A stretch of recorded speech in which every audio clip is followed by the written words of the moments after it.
The story begins with someone saying that there are 10 minutes left until the appointment, and the girl suggests that the two of them have a glass of milk. His proposal makes her insecure, thinking that because of this, a man would find her childish. But he promptly accepts, saying he is thirsty. This response makes the girl very happy. She then turns quickly to get the dried persimmon she received from her grandmother. Happy with the situation, the boy remembers that he is undergoing psychotherapy and feels as if it were a romantic date. Reflecting on the situation, he concludes that this feeling of being in a dream is amplified by the fact that it's Christmas Eve. When he finally reaches the main hall, he comes face to face with a huge Christmas tree. The decorations on the tree catch his attention, and he begins to examine them closely. With his special vision, the boy can even see the molecular composition of the ornaments, and he sees that they contain iodine and bromine. Attracted by the molecular composition of the decorations, the boy gets very close to touch them. When his finger touches the Christmas balls, something happens. A reaction starts to occur as if a stream of energy passes through all of them, making them shine. The boy was entertained by the tree, but a voice interrupts his concentration, asking what he is doing. The girl says the tree is beautiful and looks at the decorations around, and he wonders if she really liked it. Seeing the smile on the girl's face, he is very happy with the adjustments he made to the tree. However, the elements become a little unstable. It seems that the filament holding that Christmas ball is going to burn. He says he can't afford to slack off in this situation. He calls the girl by the name Yahello and asks if she wants to see a magic trick. Confused, she replies yes. The man says he just touched the ornaments with light, and they started to shine like this. The brightness is so much that it leaves the girl extremely surprised. A golden light emanates from the tree. She is surprised and asks if chemistry is like magic, because she had never seen a tree that emitted a glow that warmed her. It even felt like a thermal bag. The man says that happened because a chemist touched it, and she could call it the chemistry tree. The girl laughs and asks what kind of name that is. Later in the day, the two go to the psychotherapy session. There, the psychologist gives them the instructions they should follow during the week. The man would like to know from the professional how she is going to control whether he did the tasks or not. The psychologist says that this is the patient's responsibility, and that commitment is part of the therapeutic process, which is very important in Jungwoo's case. The first step of the treatment is to be with someone you like. While listening to this, Jungwoo and Yoon exchange glances. The goal of the treatment is to keep them in the same mental state as when they are doing something they really enjoy, and the same applies to the girl. Lee Yisol thinks it's too much for her to do everything during the week because it's all very complicated. But the therapist encourages her, saying that she is doing very well. The professional says that's all for today's session and thanks both of them for their commitment. Later, the couple dresses to go out and takes the elevator down to the street. The girl starts to make small talk, but is interrupted by the man's phone ringing in his pocket. The boy asks the girl to wait a moment and answers the phone. As soon as he answers, someone on the other end says they're in big trouble, and the white-haired man asks if the guy who called got kicked in the butt. The man on the other end of the line continues explaining that it's not that, but that he lost his wallet because he was arm in arm with someone walking carelessly, and that he's at the cafe recommended by Jungwoo, asking him to please come and save him. The man says he will help him just this once. The girl asks if it was his brother on the phone and what was going on. The man replies that his brother lost his wallet on his first date, and that he got so emotional that he ended up losing it. The girl is impressed that the man's brother is with someone else. Han is thoughtful about the situation. The girl asks if the boy will come with her next time since she will return next week. He says he should continue until he gets better. Anyway, Jungwoo thanks her and says he will see her next week. The girl also thanks him and says goodnight to the boy. She questions whether she's doing the work right, hitting her chest and wondering if she's playing the fool's role. The girl returns to the car and greets her manager, who says she did a good job and asks if something happened for her to be smiling so much. The girl says it was nothing, but it's just her usual natural smile. But he knows it's been a long time since he's seen the sparkle in her eyes and mentions the recommendations from her director, which were wonderful. She rereads a sheet with the recommendations and the data that were handed to her. The girl wonders if she will be able to do all that because the first step was very difficult, but she thinks she must do everything since she needs to submit a report to her director next week. While driving, she sees Jungwoo at the bus stop and remembers that he said he was going to help his brother. Heading to the cafe she had suggested, the man looks at his phone, reflecting on the situation while eyeing the instructions he's holding in his hand. She thinks for a moment and tells her manager that it's been a while since she's been to a place called Just. Then she suggests they visit it. The manager agrees and says that since it's Christmas Eve, they'll be able to listen to some music there. But before going, the girl says she'll bring a friend. Jungwoo sees a van suddenly stopping in front of him. This leaves him a little confused by the sudden act. The door opens and it's Lee calling him to get into the car. She asks if the boy wasn't heading to the cafe and invites him to go together. He asks if he can do that. She says yes, he can, and that he should hurry up. Manager G greets him. As he gets into the car and the boy greets him with a gesture, she finally recognizes him. He was the same man who was with Lee last week. He had a thermal bag in his hands. Han Jungwoo worked at the chemical industrial company and had made a great presentation to showcase his artificial snow, which earned him the nickname the White Wizard due to his performances. She asks if he didn't receive a phone call from his agency. He says there's no need to walk around the city. Just talk to him if he's interested in something because his agency is a subsidiary of KG Chemical Industries. The manager ruins the mood with his business talk. Lee shoots him a look to make sure he gets the message. Ji understands very well what that look means and says he'll leave the business talk for later, focusing on driving. Han looks at his phone while thinking that he's already too busy with his work. The girl asks how his brother is doing, and he replies that everything is fine, but also asks why she's going to the cafe. She says she's doing it to stick to her schedule, but since it's Christmas Eve, she's trying to get into the festive spirit. During a regular day on the city streets, a man opens a can of beer and starts drinking it eagerly. He looks like Han Jung-woo, but has black hair. He says he'll finally be able to live his life. Just then, his phone vibrates, indicating a message has arrived. Very anxious for the response, he wonders if he got the open position. The phone keeps making notification sounds. He starts messing with his phone, praying that everything went well, and finally opens the message that arrived. As he begins to read it, his expression changes. The message thanks him for participating in the selection process, but unfortunately informs him that he didn't pass the second round of interviews. This leaves the man completely catatonic. He's very sad about it and can't say anything. When he recovers from the shock, he says he already knew this was going to happen, grabs another can of beer from the bag, and drinks it quickly with a desolate look. When he's done, he leaves the cans on the table and starts walking home. At night, he approaches the place where he lives, a small alley with several apartments. As he climbs the stairs, his steps seem very heavy. At the top of the stairs is his apartment. He opens the door to enter his home. As the door opens, it makes a very loud creaking sound. Still desolate, the man enters the apartment. He throws his phone and a kind of pill onto the table. He sits on his bed. Looking around, it's clear the apartment is quite modest with few furnishings. Still very sad, he stares ahead as if facing the void.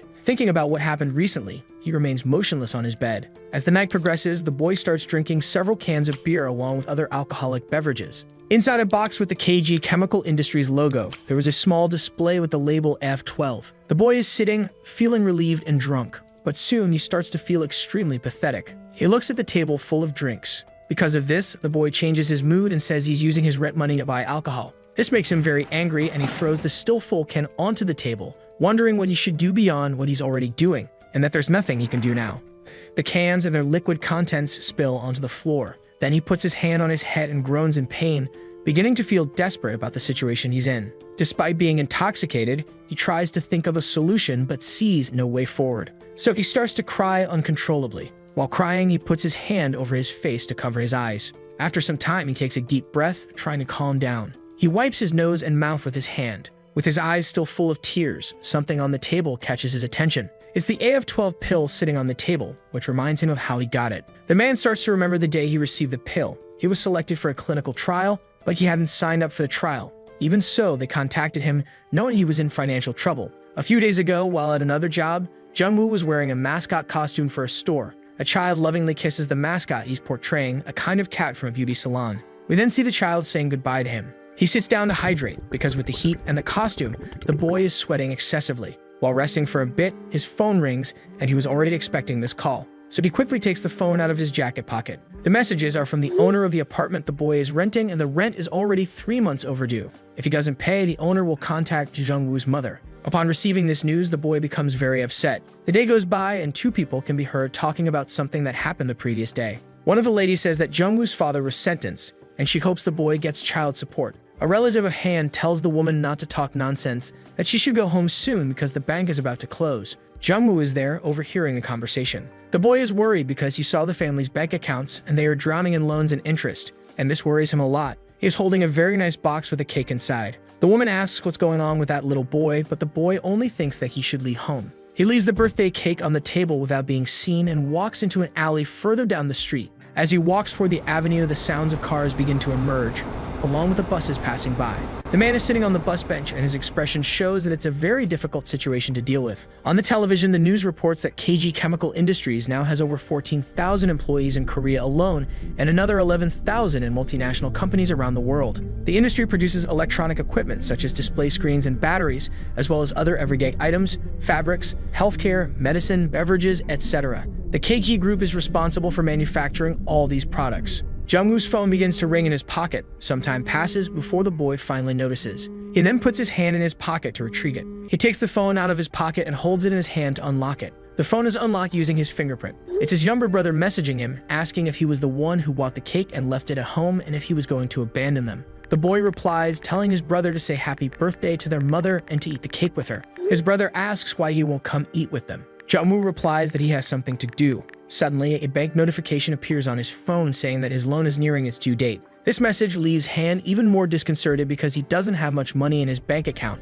especially now that he's left home and has nowhere to stay for the night. He puts the phone in his pocket and then finds something surprising inside that he had almost forgotten about, a Ziploc bag containing a pill. He lifts it up and sees that both the bag and the pill are transparent. The boy remembers that he needs to take it with dinner, and he also doesn't know the effects of that medication, but given his current situation, it makes him think about it. He's so far down that anything is better than nothing. After all, the boy owes 3 months of rent, and for his student loan, the family store was used as collateral, and the interest just keeps increasing every moment. Han begins to remember the situation when he received that medication. The KG company representative handed him a pill and said to take the medication and report the results. If the experiment is successful, he won't have to worry about money anymore. Back in his apartment, the boy contemplates this possibility while looking at the pill known as AF12. His judgment is clouded by intoxication and by the entire situation he's living through. He thinks there can't be any harm because it won't kill him. He throws the pill into his mouth and swallows it. This medication is quickly absorbed by his body, but as it is absorbed,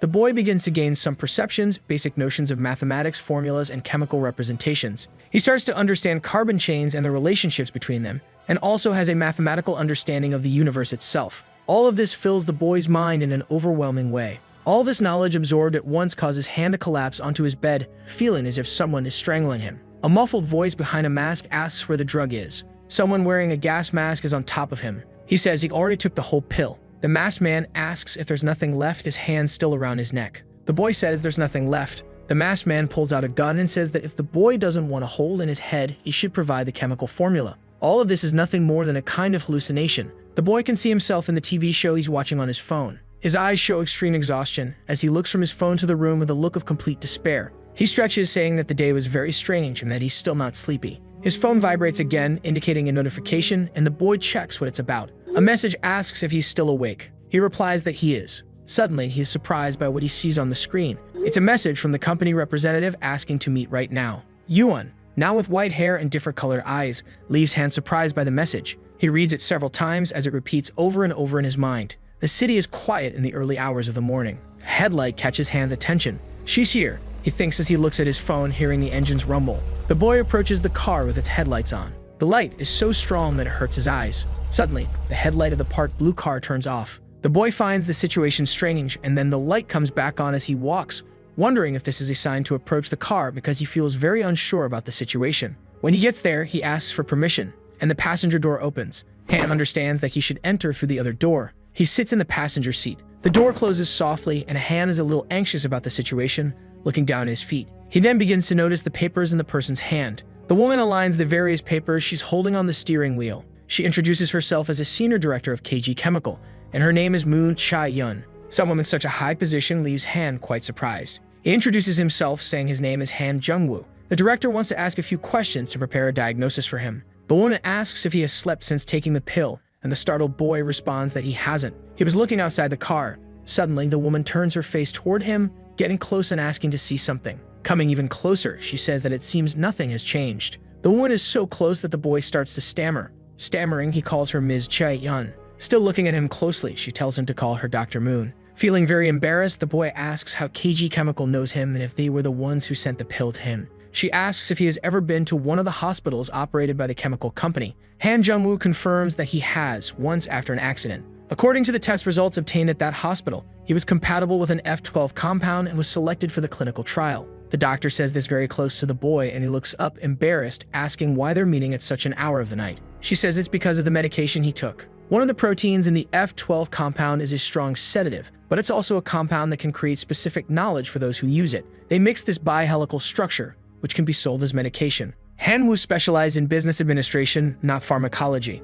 Dr. Moon corrects him, saying it's molecular biology. Jungwoo feels quite embarrassed for not understanding very well what she was talking about. The woman begins to lose a bit of patience, but said as she'll explain again. She explains that F12 is a structure like a mirror of two molecules, and this is called chirality or optical isomerism, where one molecule has a spin in one direction, and the other molecule is similar but spins in the opposite direction. She says that if this isomerism doesn't occur, the sedative starts to take effect. If it does, the compound that releases knowledge to the user begins to act. Han Jung-woo knows nothing about chirality and is quite confused by her explanation. Suddenly, he starts to feel a strong headache and says out loud that he doesn't understand this time. Still with a terrible headache, he asks why they are still there and why he isn't asleep yet. Dr. Moon wants him to think about his knowledge. The two remain silent for a moment, looking at each other in a strange way, until Han Jung-woo breaks the silence, asking for permission to speak, and wondering if the doctor is just messing with him, as he leans back with an arrogant expression. How could a sedative through optical isomerism suddenly become a compound that gives information to a human being? He raises his voice and asks if it's really possible. He continues saying that genetic engineering inciting changes at the molecular level is so important that it should be used in the Genome Project. Also, understanding genetic engineering isn't possible naturally unless you had several devices in your head. The doctor agrees that naturally, it is impossible. With great confidence, Han Jung-woo says that it's true, it is impossible. The way the genetic code turns into amino acids is through RNA, and the way it recognizes these amino acids is quite complex. Suddenly, even Jung-woo can't understand where all this knowledge is coming from. He had never heard this in his chemistry classes. Dr. Moon has a sweet smile on her face. Jung-woo asks what is happening, since he has always had difficulty talking to girls and now spoke with such confidence. The woman gets his attention, places a vial on the car's dashboard, and says the knowledge he now possesses is only a small portion. She places a vial with a small, shiny, and very blue stone inside. Jung-woo examines it closely and asks what is inside the vial. After a moment, he asks again what it is. Dr. Moon says it's the original AF-12, more stable than traditional medicines, and it will give him even more knowledge. He asks if it's dangerous, and she responds that it's 100% safe. The boy asks what she will do to him if he takes it, and if this is human experimentation. Suddenly, a macabre thought crosses his mind. He can't believe it. Is she going to dissect him? She says that if he's concerned about side effects, the legal department can compensate him for any physiological effects, even putting it in a contract. He says that's no guarantee at all, and thought it was just a kind of vitamin. But how does he have all this knowledge now? Director Moon interrupts and says she's going to hire him. Han is very surprised by the proposal and doesn't understand it very well. The doctor asks him to please join KG Industries, even calling him Sir.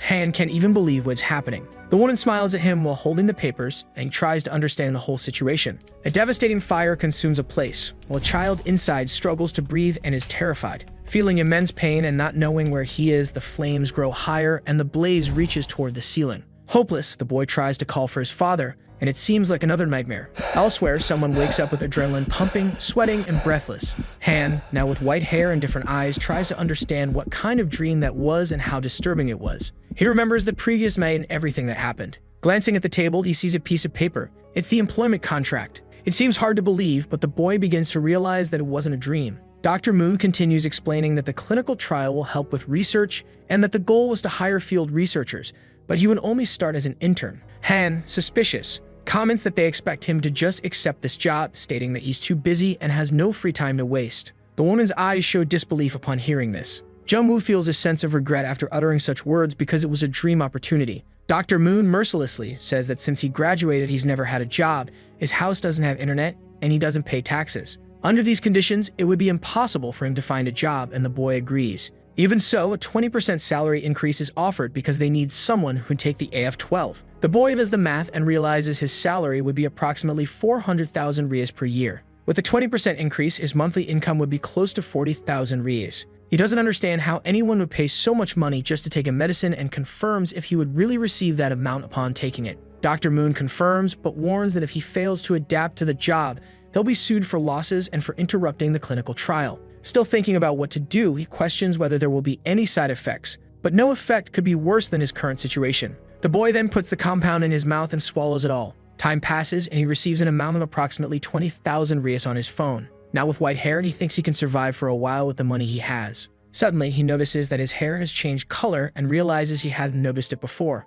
Surprised by how quickly the change happened, he wonders how safe this drug really is. Suddenly, he starts to remember more details from the previous night. After taking a medication, he heard the doctor's voice from afar asking how it went and if the universe seemed different to him. The doctor keeps calling his name, and he seems to see everything through the lens of a microscope. A microscope so powerful that it allows him to see even atoms. Dr. Moon keeps calling him, and he slowly starts to come back from this microscopic vision he had acquired. The woman asks if there's something wrong with her face. He says no, but hesitates a little and comments that actually her skin looks strange. His eyes glow with a different color, and he can see the oxidation of iron and oxygen. The question makes the doctor very uncomfortable. He begins to explain that the path is from iron to oxygen becoming ferrous oxide. He starts to see the combinations of elements, the silicons combining with oxygen, the carbons and hydrogens forming a kind of glycolic acid. She asks if he's talking about cosmetic ingredients. He doesn't know anything about cosmetics, so he finally starts to realize that these elements were shining on the doctor's face. He says that the iron dioxide and silicon present in the crow's feet around the doctor's eyes were scattered, but now they could come together. So her anti-wrinkle cream really worked. Very proudly, the woman responds that she doesn't apply any of that to her skin. He comments that he can see everything. She asks what he's looking at and if he has any idea what 2 sleepless nights of work do to a woman's skin. He remains fascinated by the reactions happening on Dr. Moon's skin. She asks if he's even listening to her. He replies that he's seeing some strange things after taking the medication. She explains that it's the effect of the AF12 substance and that there's nothing strange, it's just knowledge that he doesn't yet understand. He wants to know what the exact knowledge contained in the drug is. She says it's the knowledge acquired by someone who is an authority in molecular biology. He asks if it's someone like Dr. Moon, but the answer is no, as she's not a chemist, only a doctor working on the project. She reveals that the owner of all this knowledge is a very special chemist. Jung-woo says he'd like to meet him at least once. In a direct tone, the woman says that's impossible and that he just needs to do what's in the contract and produce results. The boy can't fully understand because he's still fascinated by the new world around him. He goes back to talking about the doctor's skin, saying she can't just cover it with foundation. He suggests that for a more fundamental solution, she should add an acid catalyst to remove the dead skin cells. Dr. Moo becomes very angry at this, tells him to stop talking immediately, and even breaks the pen in her hand out of rage. The boy composes himself and swallows hard. The sky is bluish, and the creak of a door breaks the silence of the neighborhood. Han opens the door to his apartment, and the noise is very loud. This makes him realize that he'll need to buy some lubricant. Finally, he's found at home. A voice surprises the boy with these words. An older woman asks if Jung-woo is heading to another interview. He replies no. The woman, in a harsh tone, says that he never gets called for any interviews. She also reminds him that bills need to be paid and that she needs the rent today. The boy asks her to wait a moment and quickly grabs his phone to make a transfer. The landlady's phone rings and she asks him to verify if everything is correct. She's shocked by the amount of money that was transferred. Han says he needs to go now. The old lady thanks him and asks where he's going so early. With a smile on his face, he says that he has a job now. The morning train runs as usual and is quite full. Han holds onto a small support handle and feels a very strong electric shock that even hurts his hand. He shakes his hand to see if the pain goes away and groans a little. With his new way of seeing the world, he can observe what's happening in the palm of his hand. He starts to focus more and more of his microscopic vision on the tip of his finger and can see his own fingerprint. More than that, he notices the subtle movement of electrons and says they look like tiny clouds of dust like stars. He wonders where those electrons want to go. Han firmly grips a metal support, watching closely as the electrons travel through the metal bar. He observes them climbing up to the overhead support above the people.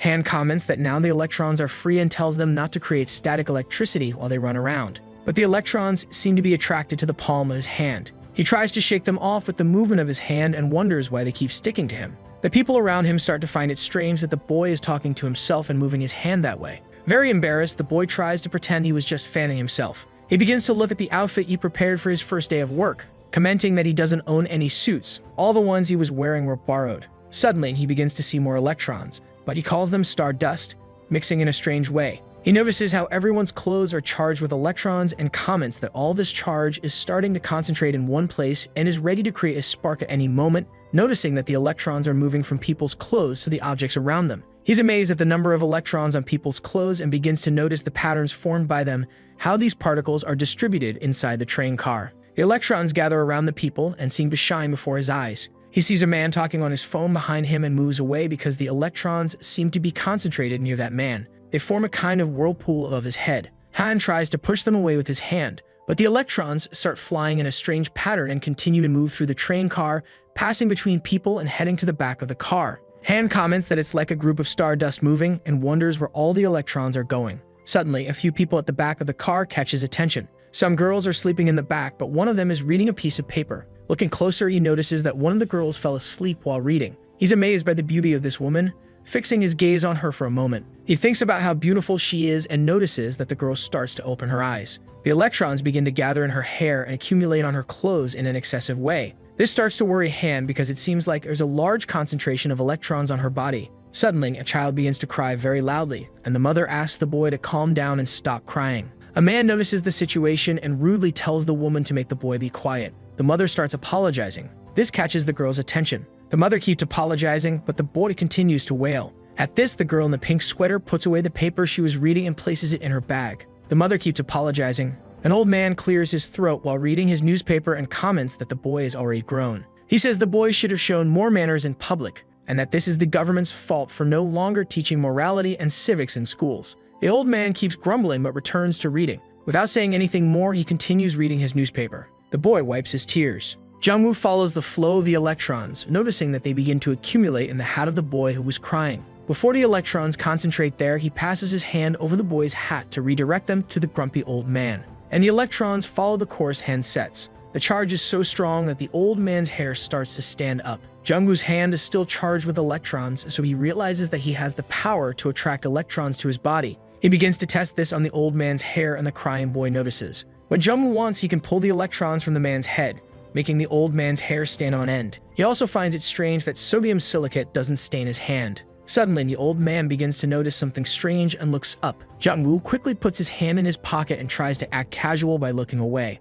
The boy stares at Jungwoo as if he saw everything, but Jungwoo asks him to stay quiet. The boy nods in agreement. Jungwoo realizes that his hand was acting like a positive pole and theorizes that he could change it to a negative pole. He thinks that the old man's hair standing up and the tingling sensation people feel when they're scared are all bioelectric responses. If these currents could be controlled, couldn't he condense all this energy to generate an electric discharge in the palm of his hands? Jungwoo tries to summon some kind of power and realizes that it's not possible, or at least not as easy as he imagined. The electrons begin to gather in the palm of his hand, which surprises and astonishes him because the buildup of electrons is quite large. He's very impressed and wonders if what's happening in front of him is what they call chemical control of the senses. Not believing that he has this kind of ability, he questions whether it's an effect of the drug he took. He then starts testing his abilities by first pulling the electrons from the old man's head, making his hair stand up. However, the old man doesn't have much hair. Jungwoo jokes that maybe the man is bald because he's so stressed. The boy in the hat laughs while Jungwoo pulls the old man's hair from side to side.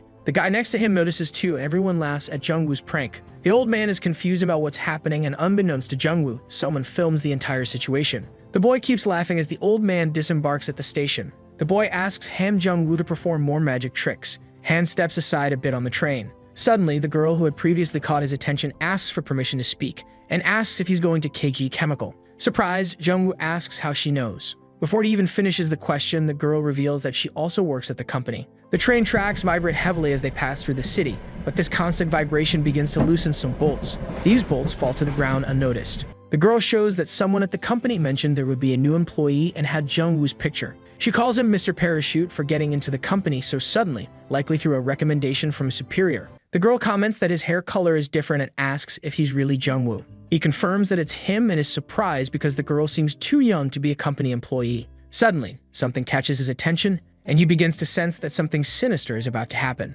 The sweater the girl is wearing is highly prone to generating a large static charge due to the friction between its fibers. That nylon and its chemical composition are similar to other fabrics, giving the fabric that appearance of clinging to the skin. Jungwoo begins to think that there could be the possibility of an electrostatic bomb forming. He considers that sodium with oxygen and silicone turns into sodium silicate, and that all these electrons together with the sodium silicate could form such a bomb. Jungwoo thinks that to neutralize the static electricity, he just needs to throw a little water on it. The girl keeps commenting on his now white hair, saying it's quite strange. She also mentions that the company is pretty casual when it comes to appearance, especially considering it's his first day. When the girl goes to grab the handrail, he warns her to be careful with static electricity, but it's too late, and she gets shocked. He asks if she's okay, and she responds that she is, adding that this is why she hates winter. She quickly turns to him with a surprised look, starts thinking about what just happened, and asks how he knew about the static electricity. Jungwoo stays silent, preferring not to answer. She continues wanting to know more, but the two are interrupted by a loud noise from outside.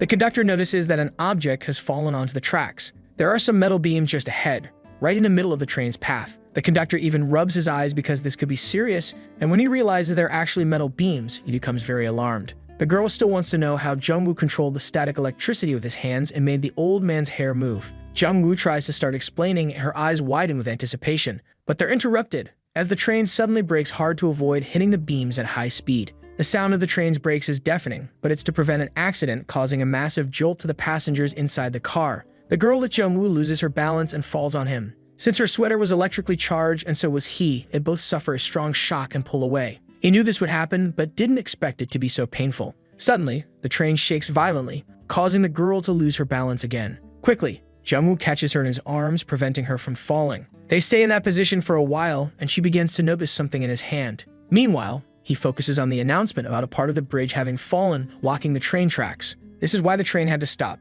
The passengers are confused about what they heard and become a little nervous. The announcement reassures them that the bridge wasn't damaged. Only the debris needs to be removed from the tracks, which shouldn't take more than 5 minutes. This calms the passengers. The girl starts to feel a bit uncomfortable being in his arms and calls him Mr. Parachute. He quickly responds, asking what she needs, and she says he can let her go. Realizing the situation, he awkwardly steps away from her, a bit embarrassed, and clears his throat. The girl is also embarrassed by the situation and looks straight ahead, trying to hide it. Both avoid eye contact and continue staring straight ahead. Soon, the debris begins to draw attention, and Jungwoo tries to identify which part of the structure fell. He notices that the other trains heading in the opposite direction seem fine, but the train he's on is still stopped.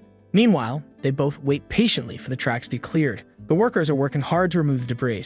Suddenly, Jungwoo spots where a beam might have fallen and notices the rust stain left where the beam should have been. With his special vision, you can almost see the surface of the support where the beam was. These details rush into Han's brain so quickly that it makes him a little dizzy from processing so much information while in motion. When they arrive at the station, he wonders if what he saw was silicate, because if it was sodium silicate in that spot, it would be a sign that a lot of electricity had been there. Lost in thought, he begins to understand the function of polycarboxylic acid and notices traces of zeolite, a porous substance. He realizes that if all these elements were together, they would act like a detergent. While he's thinking about this, the girl starts approaching him. Hearing him think out loud, she asks if he still thinks there's laundry detergent on her clothes, and Jungwoo comments that there's no significant amount. She laughs and tells him to watch as she shakes her sweater, making small particles fall from it. Jungwoo jokes that detergents are also used in dry cleaning, poking fun at her, and finishes by saying she must have dumped a bucket of detergent when washing her clothes. This showed her skill in such tasks, but the girl feels offended by the comment. He tries to pretend she's not angry at him by continuing to talk about the properties of electrostatic ionization and that the details are secrets. She retorts that it's all nonsense and asks if he uses that kind of talk to flirt with girls. She says he seems like a playboy since he hugged her earlier without even knowing her. Jungwoo explains that he only did that because she almost fell, but she retorts, accusing him of taking advantage of the situation to hug her. He gets a little nervous and comments that she's being a bit rude and that this is too much for their first date. She then asks if he joined the company through a recommendation from Dr. Chien's Sunkook and if he is one of his students. The boy starts to recall that name, remembering that Dr. Moon mentioned that the information about F12 was a secret. The doctor had said that if anyone asked how he knew so much about chemistry, he should say he studied with Dr. Chien's Sunkook. So he replies that yes, he is one of his students. The girl asks where the doctor is, and if he's doing well, saying she always wanted to meet him but never had the chance. He responds that he doesn't know either, and she keeps pressing him for information on where the doctor is. Jungwoo says the doctor is fine somewhere, but this leaves the girl frustrated and she says, alright, fine, though she looks somewhat confused. Song Buyang reluctantly says it's okay and comments that she applied for a position on Dr. Chien's project but was always told there was no room for her. Yet apparently, there was space for Han, and she wonders why she wasn't accepted. However, Han is lost in his own thoughts. Now with a bit more confidence, he's able to talk to other girls. He makes a joke playfully while the girl in front of him fumes about the doctor. Then he says he can hear everything she's saying, and she responds that she's speaking for him to hear. He asks why he should listen to her, and she starts walking, saying that he's her rival. The two walk quietly toward the escalator, and Han Jungwoo notices a buildup of electrons on the handrails. He sees the electrons moving toward the girl. He warns her to be careful, but she doesn't fully understand what he means. As she leans on the handrail, she gets shocked by the static electricity. The charge is so intense that she lets out a few gasps and seems to lose her balance, falling backward. Han catches her at the last moment by her hands in a very romantic manner. Their eyes meet. The girl is very surprised. They stare at each other for a while. The girl is still astonished by the boy's gesture. The two remain holding hands on the escalator, looking at each other until the buildup of energy begins to pass from her hand to his. He notices this with his special vision. Then he avoids the particles, letting go of her hand, saying he already told her they can't do that. She thanks him, saying thank you, but only this once. Not understanding why she's angry, he replies, "You're welcome." The two continue ascending the escalator, still looking at each other. Jungwoo asks for a moment and checks his phone. Dr. Moon sent him a message, reminding him to stop by human resources. She mentions that because he was hired in a special way, many people might not treat him well, but he'll soon prove his worth with his special abilities. Jungwoo comments that it's his first day, so he can't be late. He says it was nice meeting her and calls her Ms. Buyang. She replies that it was nice meeting him too, calling him Mr. Parachute. He shouts to her as she leaves, saying they need to deal with the electrostatic bomb issue, and she responds, "Of course." As he runs off, he shouts something else, that she should have her clothes cleaned by a professional. The girl says she'll remember that and has nothing more to say. Still at the train station, she watches the boy and feels a strange melancholy as she watches him leave. Jung-woo is surprised by the size of KG chemicals. He had never seen anything so grand, and he spends a moment admiring the magnitude of the structure. He slaps his own face to maintain focus and stay awake. Then he lets out a spirited shout to start his first day. The receptionist hands him an identification card, explaining that he'll need it to access different areas of the building. The boy is surprised by the kind of access he's been given, thanks the woman, and examines the card as she leaves the room. Another person enters the room and calls him. He turns around and sees the badge of the employee calling him. A man with red hair invites him to approach the door. The employee greets him and the boy returns the greeting, introducing himself as Ba Gide from Team 1 of Junyan. Ba says it's good to have a new employee there and asks which university Jung-woo attended. Jung-woo thanks Gite and says he attended Myeonman University, but Gite finds the name of the university strange and asks what master's degree he completed. The boy responds that it was in business administration, which catches Ba's attention since he doesn't have a master's degree in the scientific field. Ba comments that he really is a parachute in the company, making the employee suspect that Jung-woo got in through nepotism. Just then, a man calls out to Gite. This man, wearing a lab coat, asks how the evaluation is going. Ba thanks the man with glasses for his concern, who then remarks about how politely Ba is flattering him. Observing all this, Han remains silent. The man with glasses points to Jung-woo and asks if he is the new intern, introducing himself as Lee Donggo, leader of Team 1 of Junyan. Lee asks if the boy has any experience in the field of research, and Jung-woo replies that he doesn't. Lee asks if he has at least interned in the chemistry department. Jung-woo shakes his head again. Lee begins to question him further, asking if he has initiated any independent research, done any exchanges, or what his professional qualifications are. Jung-woo swallows hard and can't respond, so Lee bluntly asks what he can do, as he must be capable of something, since he was directly recommended by Dr. Chien. Gide thinks his suspicion is confirmed. How else could he have gotten the job? The boy responds that it's not his specialty, but he's studying molecular biology. Lee then asks if he's studying cellular life or dielectrics. Han says he doesn't have that knowledge and is more focused on molecular recognition. The researcher finds it odd and asks if the boy is studying molecular recognition on his own. Jung-woo is left speechless. Lee continues to explain that the lab requires close interactions since the members are from various professional levels. He comments that it's easy to fit in, but that everyone is responsible. Gite agrees, and the man with glasses continues, saying they don't need a researcher who is desperate for the job and could be cut from the company. Lee also mentions that if he doesn't know the boy well, he can't introduce him to the other departments. Jung-woo agrees with that. Lee goes on to say that he'd like Jung-woo to participate in managing and evaluating the research that will be conducted in the coming weeks. Gide is surprised and asks if Mr. Jung-woo will be involved as well. Lee questions if he can't handle it or if he isn't confident enough, adding that it makes sense to participate since the newcomers have been preparing for this for 3 months. Jung-woo remains thoughtful but finally says he'll try, sounding very confident in his words. This confidence makes Dr. Lee's eyes light up. Lee comments that once the boy has chosen a path, he should turn it into a real project and do his best. He tells Gite that this new employee is no different from any other intern, and asks the red-haired employee to show the company and the basics to the new intern. Gide responds that it's fine and that he'll show the company to the boy. The two walk down the corridors of the building with Gide leading the way. He mentions that the meeting room is just around the corner and keeps walking ahead of Jung-woo. Jung-woo notices several basic materials along the way and notes that the laboratories and offices are side by side. They pass by various microscopes and solutions being analyzed. Several people are working at their lab benches discussing their experiments. One room has 2 women discussing results displayed on a computer screen. Gide stops at a door, and Jung-woo assumes it must be the office inside. Gide says the others haven't arrived for the meeting yet, so he suggests that Jung-woo rest for a bit. Left alone, Han takes a moment to observe the space.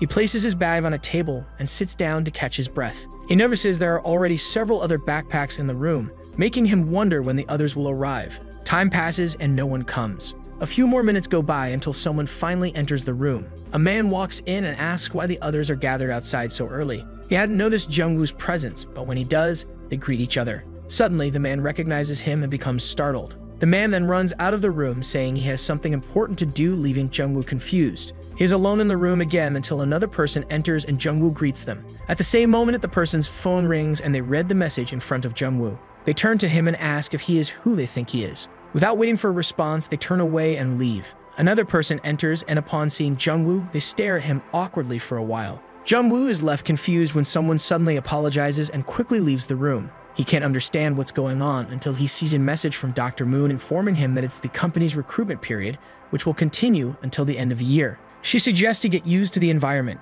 Jung-woo feels a bit nervous about the whole situation. Suddenly, he hears footsteps approaching the room. A girl with blue hair enters and asks where the others are. Jung-woo recognizes her as Ms. Booyoung. He tells her that the others are probably in the hall. The girl notices that Jungwoo is alone. Turning her attention to him, she calls him Mr. Parachute. Han Jungwoo sends a message on his phone when he realizes that someone has entered the room. He is surprised when Buyeon calls for his attention and asks if they've met before. He says yes, finding the question odd since they had just met recently. She clarifies that she was referring to Dr. Chien in the Heidelberg lab. Jungwoo responds that he doesn't know, and Buyeon comments that it wasn't a hard question, yet he couldn't answer it. She analyzes him closely. He suggests that maybe she's preparing for the evaluation next week. She doesn't understand what he means and wonders why she would do that. He asks if she isn't with the new interns. The girl laughs and mischievously asks why an intern would act that way toward a superior. Han Jungwoo starts to understand the situation. She explains that she is often mistaken for an intern because she looks so young. Even Dr. Chien used to say she looked like a doll. She asks who he thinks placed first in last year's evaluation. He asks if it was Miss Buyeon, and she confirms that he's right, saying that on that day even Dr. Chien congratulated her. The girl becomes enthusiastic with the arrival of new people in the room and turns to greet them. Gite is organizing a line and asks them to enter ahead of him. Buyeon calls all the interns to gather near her and welcomes everyone, including those who fell from the sky. This comment makes everyone a bit nervous. Jungwoo introduces himself for the first time, saying that he'll be starting as a member of the Central Research Institute. A woman introduces herself as Jo Sungwon and says she'd heard from Gite that Jungwoo has a master's in business administration. She asks if it's true and Jungwoo confirms. Jo questions if maybe he got the wrong position, but he firmly responds that he did not. Then she asks if he didn't want to join human resources, and again, he replies that he didn't. She asks what he's doing there then. With great conviction and a serious demeanor, Jungwoo says that his goal is to become a scientific researcher. All the newcomers fall silent and glance at each other.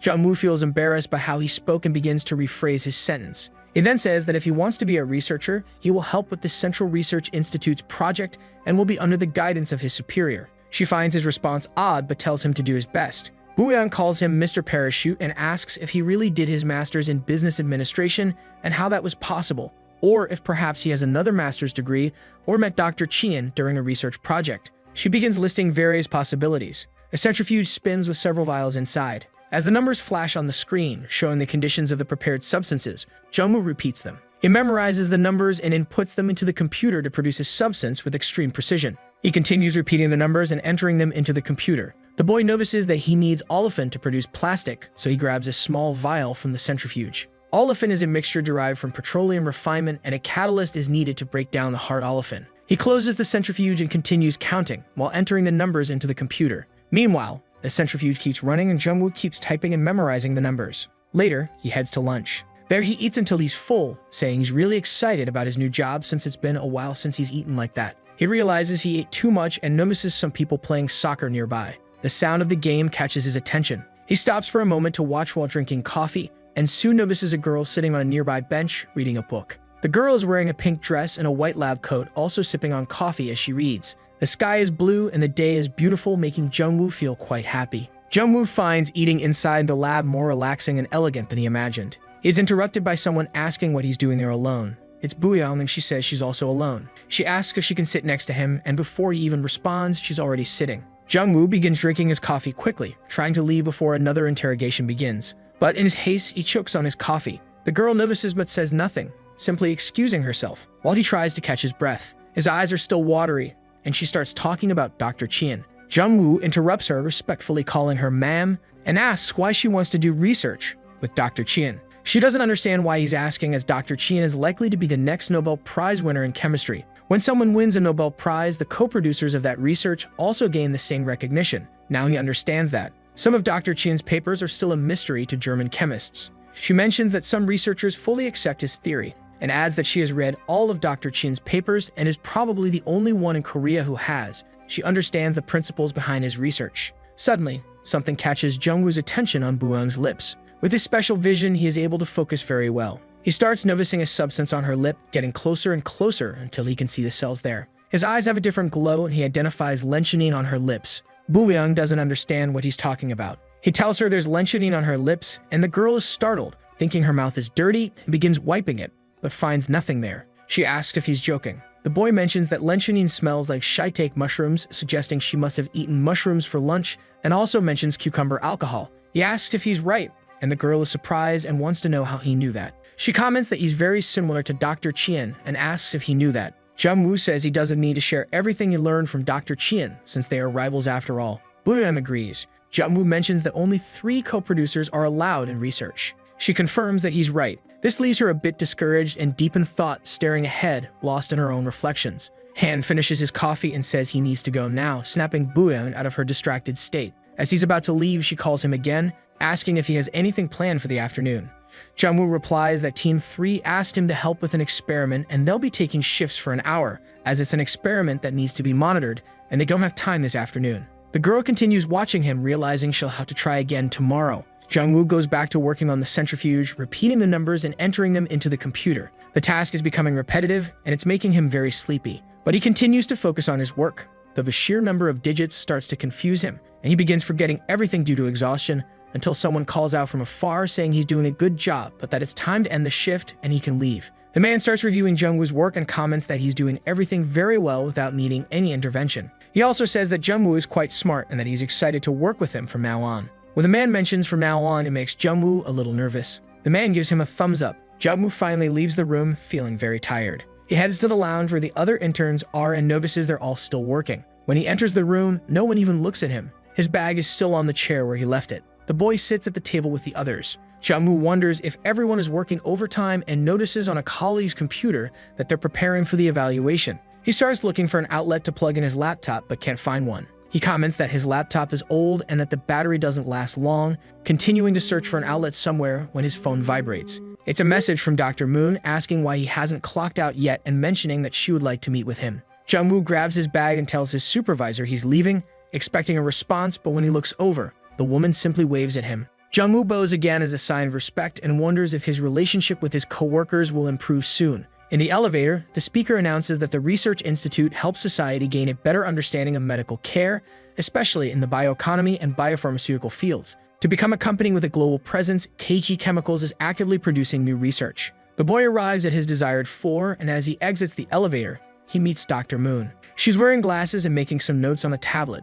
She looks at him and with a smile, invites him to come in. Jungwoo feels happy to be received warmly, something that's happening for the first time. The woman doesn't quite understand what he said, so she asks if he has the entry card for the lab, and he confirms by showing her the card. She comments that with that card, he'll be able to enter Dr. Chien Song's private research room. Dr. Moon explains that in that room are all the articles and research materials the doctor is currently working on or planning to work on. She also mentions that whenever he finishes work, he can go there to use the room. He begins to realize the importance of the space and understands that he'll soon start conducting research. Dr. Moon confirms that's exactly right. That will happen as soon as his trial period ends. She tells him that Dr. Chien's room is on the 25th floor. He asks if Dr. Moon will join him. She finds the question odd and asks why she would, since her specialty is medicine, not chemistry. She adds that if he continues the research, the two of them will be able to work together. The elevator doors close as Dr. Moon leaves. Jungwoo stands there, processing everything he just heard. Suddenly, a realization hits him. With some dread, he realizes that this means he'll have to work overtime every day. Soon, he arrives at the 25th floor, and the card grants him access to the room. He's quite curious to see what's inside. Upon entering, he notices that the space is enormous, and he's surprised as it's the first time he's seen a private laboratory. He starts exploring all the rooms in the space, observing the equipment and materials available. He reaches Dr. Chien's office. Sitting in what is probably the doctor's chair, he comments that with a dual-screen computer, he'll be able to prepare his evaluation plan overnight. He opens the files and starts browsing through them, document by document, until he finds what he's looking for. When he finds the name, he pulls the file out. The document is titled Benevolence Project, Well Balanced. Jungwoo notices that the title has nothing to do with chemistry, and that the document was created in June of the same year, with no further entries after that. He realizes this was during Dr. Chien Sun-Cook's sabbatical period. As he flips through the file, a small note falls from it. The paper lands near Han's feet. On the note, it says that the preparation of AF5 compounds must be done carefully, as it will form the foundations of society. The name of the compound catches Han's attention because it's different from the one he took. Time passes, and the boy is now on the subway, heading home. He's so tired that he takes a nap. In his sleep, he dreams that the train is braking abruptly again, and he wakes up startled. Jungwoo hasn't been able to sleep well since starting his job. His work schedule has been ruining his sleep routine. He tells himself that he just needs to get through one more day, and then he can sleep as much as he wants since tomorrow is Saturday. He wonders if Dr. Moon will work this weekend and dreads the idea that he might have to work too. Suddenly, his phone rings. It's a message from his brother asking why he left home suddenly without telling anyone. It was their mother who had asked. Jungwoo replies that he's working part-time. His brother gets excited about the idea and asks if the salary is good and if Jungwoo can buy him a skin for his favorite game. Suddenly, Jungwoo remembers that he won't be paid for another month, so he responds by saying he might buy it. His brother starts obeying their mother. His brother asks why, and Jungwoo says it's because he obeys her. In comparison to the delinquent Jungwoo, his brother is a model student and good-looking. The train continues toward the central station. Han Jungwoo's special vision activates when he notices something in the structure supporting the bridge. Jungwoo's gaze gets closer and closer and can define the molecular structure of the steel beam. However, he doesn't find anything to be concerned about, which makes him sigh with relief. But then something else catches his attention. On the other side of the train car, looking out the window, he notices that some joints have a sort of rust. He wonders if this is dangerous, thinking that if the bridge collapses, the train to Ujeonbu will stop. He looks at the notices and sees the number of a particular maintenance sack. He reflects for a moment on what to say and then sends a message to the subway administration, describing the exact point and explaining how corrosion on those bolts could cause a structural failure. He suggests that the company should inspect it. His phone vibrates, indicating that a message has arrived. The employee responds promptly, asking exactly where the issue he mentioned is. Jungwoo describes the location precisely, and shortly after, he receives a message saying they will check it immediately, which gives him a sense of relief. Now he can enjoy the rest of his commute to work. When he arrives at the company's lab, he notices there are still no special assignments for him. Lately, he has only been called on to handle simple tasks. This gives him the opportunity to organize the data collected through Dr. Chien's research. However, as an intern, there are limits to what he can do. As Dr. Moon had previously warned him, they will need to quickly organize a research project in the near future, and next week's evaluation will be the starting point. Suddenly, Booyoung appears behind him and asks what he's working on. When she notices he's focused on synthetic resin, she asks if he's looking for a project for the Basic Materials Center. This surprises Jungwoo. He then asks if she needs help. She replies that help would be welcome, as long as she doesn't expect anything in return. Then she says they should pretend nothing happened. But Jungwoo notices that her smile is fake, knowing that this favor will be repaid later. She then tells him to grab his things because they need to leave. He asks where they're going. She responds that it's somewhere nice, though it might only be nice for her. Then she asks if the other newer employees are still giving Mr. Parachute a hard time. She adds that if it's still happening, she'll speak to the junior employees. However, Jungwoo says he just doesn't feel comfortable around his colleagues. Booyoung insists that she'll talk to the other interns. She gets excited and shouts that if he doesn't hurry up, she won't have the same know-how she had last year. Jungwoo starts running, thinking she was talking to him, but in fact, she was talking to Jae-ta. He's already prepared to go with the two of them. Jungwoo realizes that he needs to be careful and avoid following in his superior's footsteps. Meanwhile, Jae-ta seems uncomfortable. With the other employee present, he asks if Mr. Jungwoo will be joining them as well. Jungwoo confirms that he will. Meanwhile, Booyoung just signals them to follow her. Jungwoo hopes nothing major happens since they're only going to City Hall. However, he's already feeling tired of being around Booyoung. As they walk, they discuss the presentation they're going to give, which showcases a study done last summer, where an anti-corrosion agent can be used on railways and bridge structures, as these are highly corrosive environments. The coating developed by Booyoung cannot even be painted over, which made the railway company very happy with the results. Jungwoo is impressed with her expertise, but she notices his distant look and asks what's wrong. He feels embarrassed because he was thinking about how smart she is and says it's nothing. However, Booyoung continues, lamenting that Dr. Chien hasn't even seen her research, so he couldn't give his feedback. She mentions that an intern at Osari ignored the research. Still, even the industry headquarters liked it, making it a very successful project. The girl's contributions were extremely important, and Jungwoo realizes that everything she does seems to revolve around Dr. Chien. Upon arriving at the city hall, one of the employees is amazed to realize that despite Booyoung's youthful appearance, she is actually superior to the others, even though she still looks like a university student. She explains that she is the deputy leader of the project and has also worked on railway constructions before. Moreover, she mentions that it's a common mistake to underestimate her just because she doesn't wear much makeup and thanks the employee for the compliment. Inside the city hall, a discussion begins due to an accident that occurred a few days ago, where some boards fell onto the train tracks. It was summarized that the cause of the accident was the increased traffic in the area. Thus, the Department of Transportation, in partnership with KG Chemicals, created a special coating as part of the solution to prevent future incidents. At this point, someone questions whether this research was truly worthwhile. Booyoung steps forward to address the issue. She introduces herself to everyone as Sun Booyoung, a researcher at KG Chemicals, explaining that the result of the research is a quasicrystal coating. She explains that quasicrystals are superior to Teflon and more resistant than steel. Booyoung clarifies that quasicrystals are a quintessential refined compound used in defense installations by the U.S. Department of Defense. She asserts that if they choose to adopt this new product, the budget cost will be reduced by half. Everyone applauds while Jungwoo is impressed by her strong public speaking skills. The director of a rival chemical company, Yoon Jae-gil, then introduces himself and begins to speak. Jung-woo notices that Jae-gil holds a very high position, especially compared to the size of his company. Jae-gil continues, talking about a rust removal compound used to clean structures and paint over them, resulting in complete rust prevention. After an investigation, only 1% of the rivets connecting the steel columns came loose, and none of them were caused by rust. Jae-gil suggests that the likely cause was the vibration from automobile traffic.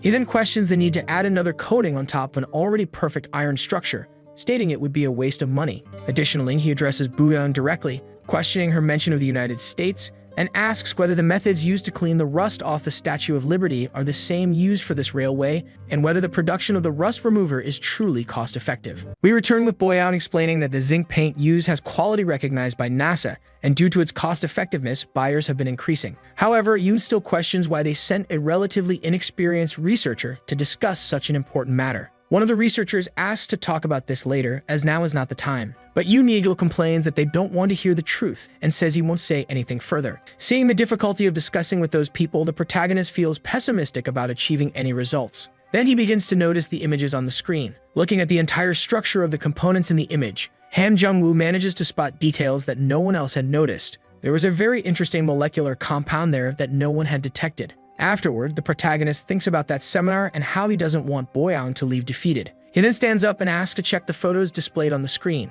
Next, he asks if anyone can see what's special there. He points to a scratch in the image and says it should be easy for them to guess the problem, because there was pigeon droppings that managed to penetrate Eugen's chemical paint. We then see the condition of the bridge structure. Cars drive over it smoothly during the day. We return to the protagonist explaining the difficulties of cleaning those areas and protecting them from pigeons and rain. But Yoon responds that some scratches were expected, and that's why there are 3 layers of paint. The protagonist then counters, showing that there weren't 3 layers of paint where the screws were tightened. He further adds, saying there's a management failure in the company as the entire structure relies on the screws. Yoon Jae-gil begins to doubt how the boy in front of him would know all of that, but the protagonist replies that he observed while passing by. Seeing that Yoon won't believe his words, the protagonist starts to speak in detail about the drink Yoon had the day before. Yoon then asks how he figured all that out, while Han Jung-woo is still trying to identify the drink's flavor. Even after this, it's still not enough for Yoon to believe that someone could see molecules with the naked eye. The two continue the argument, with the protagonist trying to show defects in the screws while Yoon remains skeptical of his words.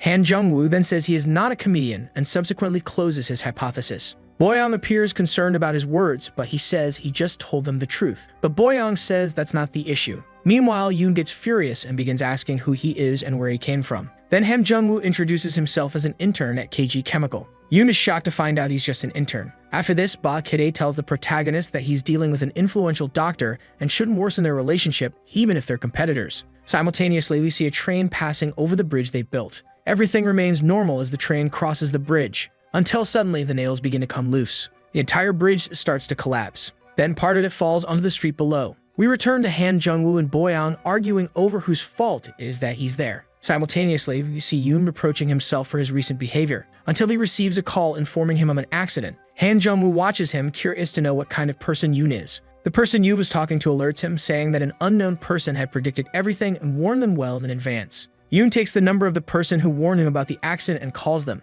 Then he asks if it was indeed them who reported the bridge problems that morning. Then the protagonist appears right in front of him, showing that he was the one who had warned the company well before everything happened. Yoon is stunned to discover that the boy he had underestimated was right all along. Soon after, there's Yoon humbly asking the protagonist to help him solve the problem, promising compensation for the work. Even Ba is surprised, wanting to know what kind of situation caused someone so stubborn to change so much in such a short time. Boo-young threatens Han Jung-woo to explain what was going on between him and Yoon. Han Jung-woo then explains that there was an accident on the bridge, and because of this, Yoon asked the protagonist to give him advice. Boo-young and Ba are shocked to hear this. Shortly after, the three are heading to the company car where they will conduct research on the bridge issues. Ba Kide tries to ask to go with the protagonist, but Boo-young sends him home to watch the seminar. Ba Kide insists again, but is ignored once more. Thus, the two get in the car as Yoon introduces them to the team leader. After that, she is surprised to see that the two are from KG Chemical. Yoon then introduces the two to Joo-hana. The two greet her.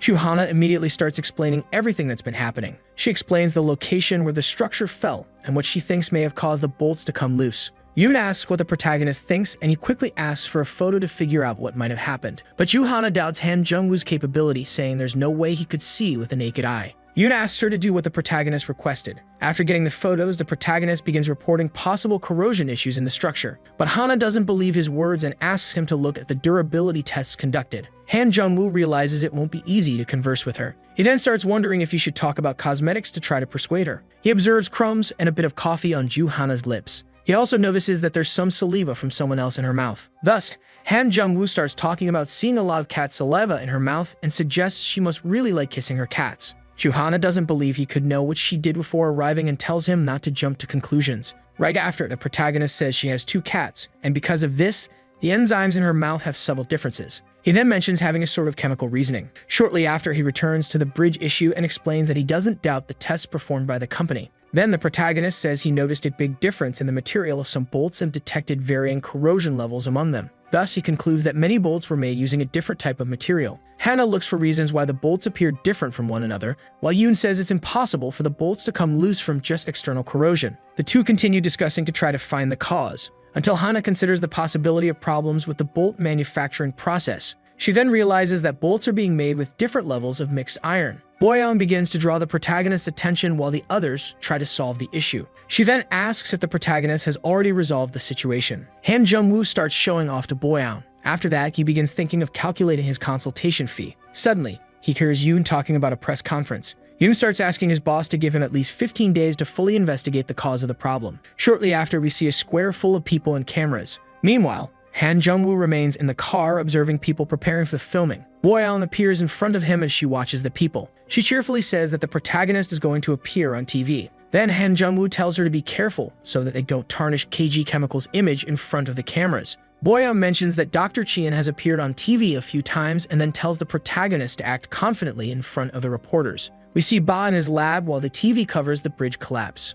On TV, the interview is playing with the driver who was at the scene when the bridge accident happened. Next, the interview with the manager of Eugene Chemical begins. He starts by apologizing to the drivers affected by the accident. Meanwhile, people start discussing what was happening and who was involved. Afterward, Ju-hana appears, promising to find solutions to avoid future issues and pledging to compensate those impacted by the accident. The interview continues with reporters asking about what measures the company will take from here. Shortly after, the protagonist arrives to give an interview. He then introduces himself to the reporters. We see that his office colleagues are also watching his interview. Han Jung-woo says they will have no difficulty finding the cause and solution to the bridge problem. But the reporters doubt his ability to solve the problem that Eugene Chemical couldn't resolve after 2 months of inspection. Then they ask if there will be more accidents like that one. Han Jung-woo says he doesn't know if he will manage. At this, even his colleagues watching are shocked by his words. Later that same day, we see people heading to the railway where the accident happened. One person informs the director that they are entering the railway bridge. A drone flies over the bridge area. The news reports that Han Jung-woo and the safety management team are entering the bridge for inspection. Meanwhile, the protagonist appears frightened to be there.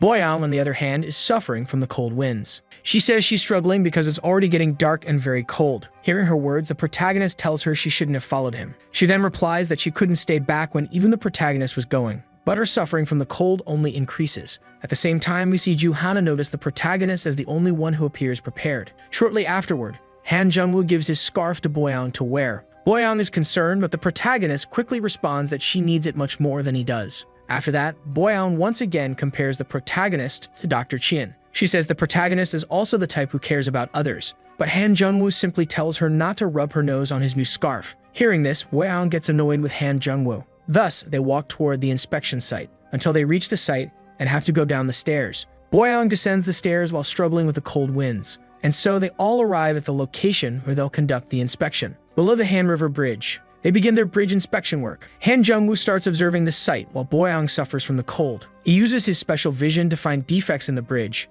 until he finds an area among the joints. With his activated sight, he can see everything within his reach. Then he asks Ju-hana to film the area he's pointing to, but he quickly requests the camera to film it himself. And so he ends up taking a picture of the spot where he found a defect, thus concluding his bridge inspection work. Shortly after, Boyeon returns to the office, freezing from the cold. Yoon asks where the others are, and she replies that they're having to give interviews to reporters. Right after, Yoon asks about the inspection results, but Boyeon looks at the heater nearby and goes over to it to warm up. She then responds about the inspection result and mentions the product they will use to ensure no problems with the bridge for the next 3 years. Yoon takes the opportunity to apologize for his behavior towards Boyeon, but Boyeon notices that Yoon no longer calls her Miss Pretty. She then tells him not to worry because the nickname is perfect for someone as pretty as her, and she knows how to take a compliment. Afterward, she promises him that she won't lose the next debate. Yoon asks if the protagonist will participate in the next debate between them, because Yoon had never seen someone with a chemical intuition like the protagonists. Boyoung says there's someone else with the same intuition, but they're on leave. We see Han Jung-woo and Joo-hana giving an interview about the bridge inspection. Joo-hana tries to clarify everything for the reporters while the protagonist admires her for being so good at handling the reporters. The reporters ask the protagonist questions while he looks back at Boyoung, who's waving at them. After that, he tells the reporters that he'll have to leave. However, the reporters wouldn't let him go and kept asking more questions to both. Han Jung-woo then begins to respond very technically about the causes and the solutions they found to address the bridge issue. After his statement, he leaves the scene, leaving the reporters impressed with his communication skills. Han Jung-woo goes to Boyoung and she compliments him on his interview, but he suspects she might be complimenting him for some hidden reason. He deduces that she might have dirtied his scarf and is therefore wearing a different scarf at that moment, which once again makes her angry with him. Yoon approaches the protagonist asking if he's already leaving. Han Jung-woo says he needs to report his findings to team leader Ju. Then he asks about the payment for his work, but he ends up disappointed to hear that the payment will be sent to the company and not directly to him. As he was about to leave, Yoon calls him one more time. Yoon tells Han Jung-woo to consider joining Yujin Chemical after his internship. Shortly afterward, Boyoung asks Han Jung-woo if he plans to join Yujin. Han Jung-woo replies saying she should be happy about losing one of her rivals.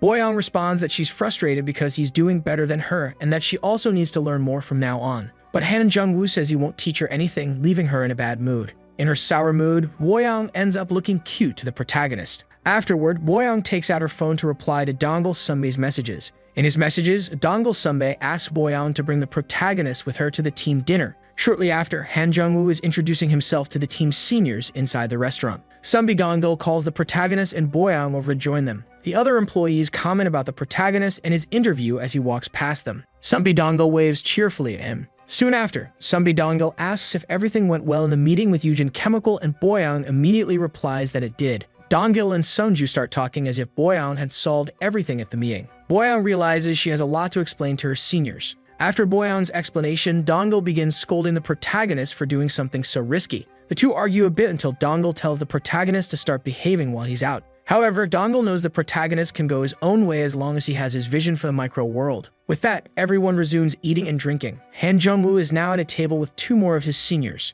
One of the seniors starts the conversation by asking about how the protagonist's preparation for the evaluation is going. The two then talk about the evaluation and their projects, until they notice that Sunju is being unusually quiet. Simultaneously, Boyoung approaches the protagonist while he's drinking. Han Jung-woo is startled as she asks him for a little of his drink. He says she's already had enough, and she responds by saying she has a high tolerance and that the drink is quite sweet. Immediately afterward, he begins examining the drink he's pouring for Boyoung, observing the drink's molecules. He notices that there's nothing special about it, until something else catches his attention. Various questions about the drink's composition pop into his head, until he decides to try something with the drink. Suddenly, the molecules start reacting in some way. They then completely change with no explanation. Han Jung-woo notices that the molecular structure changed to what would be the opposite of what it was before. But Boyoung picks up the drink, then drinks it calmly, with no problem. Suddenly, she spits a bit of the drink out. She complains that the drink turned bitter, and the protagonist wonders if he changed the molecules of the drink. Han Jung-woo then thinks about how he might have changed the drink's chemical formula,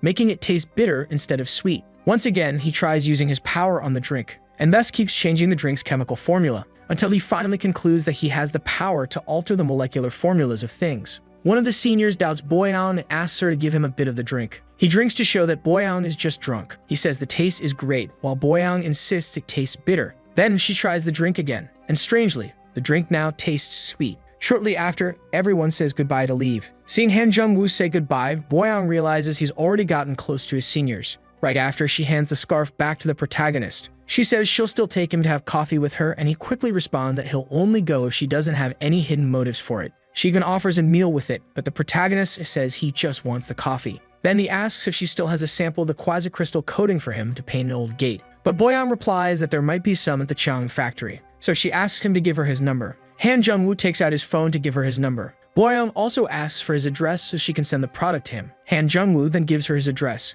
Quickly, she grabs her phone and begins noting down the protagonist's contact and address. Now with the protagonist's contact, a sudden wave of happiness fills her, but she immediately wonders why she feels this way, and so she leaves while watching the protagonist through the window. In the morning the next day, at his house, the protagonist rests peacefully, but he finds it strange to have woken up early on a holiday and to not feel tired. He even considers that he might be turning into a workaholic. Suddenly, he receives a call from Park Suchin, which makes him wonder why Suchin is calling at that hour. He then asks Suchin if he called to invite him out for a drink, but Suchin replies that he's busy since it's the end of the year. Suchin takes the opportunity to ask if the protagonist is still interested in a part-time job, but Han Jung-woo says he doesn't need it anymore. Then he tells Suchin where he's currently working. Suchin actually yells in surprise upon hearing the protagonist is working at KG Chemical. Then Suchin reveals he mentioned the part-time job, thinking the protagonist would want to work at the event where they'll host his favorite group, this group being Girlfriend. Stating that he'll have the chance to see Yoldi in person, Han Jung-woo immediately accepts the part-time job.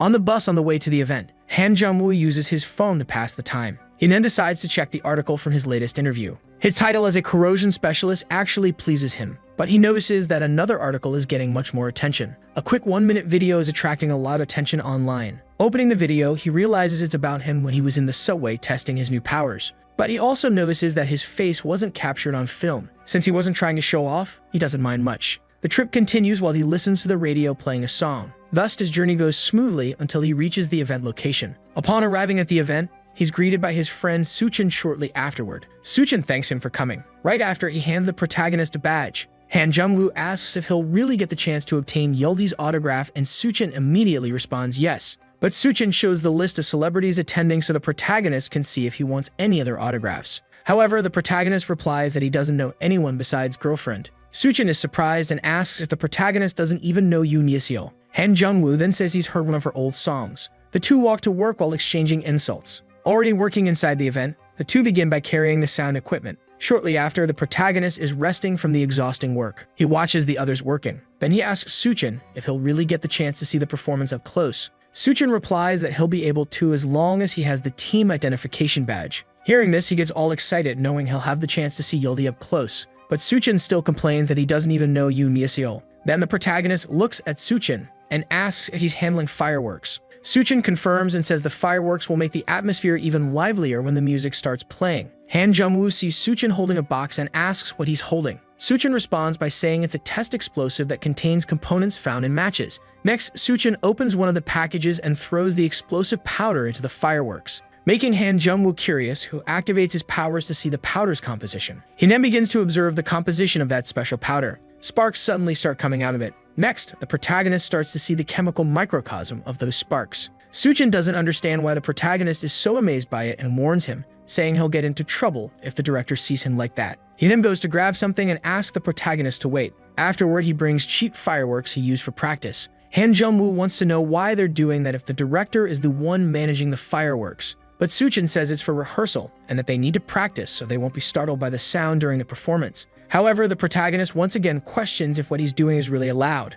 Suchin gets frustrated, saying he's perfectly capable of handling those fireworks, scaring the protagonist with his exaggerated reaction. Shortly after, Suchin smiles, saying it's almost time for their lunch. Thus, Suchin turns to finish his work, while the protagonist begins observing the fireworks. Noticing an interesting chemical composition in the fireworks, Han Jung-woo realizes there are similarities among the chemical compositions of all the fireworks in the box. He then identifies each type of gunpowder that will be used. Shortly afterward, he calls for Suchin, and then he asks if he can work on one of the firework launchers. Shortly after, the two go to rest after lunch. Han Jung-woo lies down to relax and asks how Suchin found that place. Suchin replies that he found it a while ago and that it's his third time there. Han Jung-woo starts relaxing while Suchin talks about how the day passes faster when working with someone by his side. A wave of exhaustion hits Park Jung-woo as he relaxes in that spot. He then asks his friend if lunch break will end soon. Suchin responds that they still have an hour and a half left in their lunch break. The protagonist then says he'll take a half-hour nap to rest, but his friend worries he might get sick sleeping in such a cold place.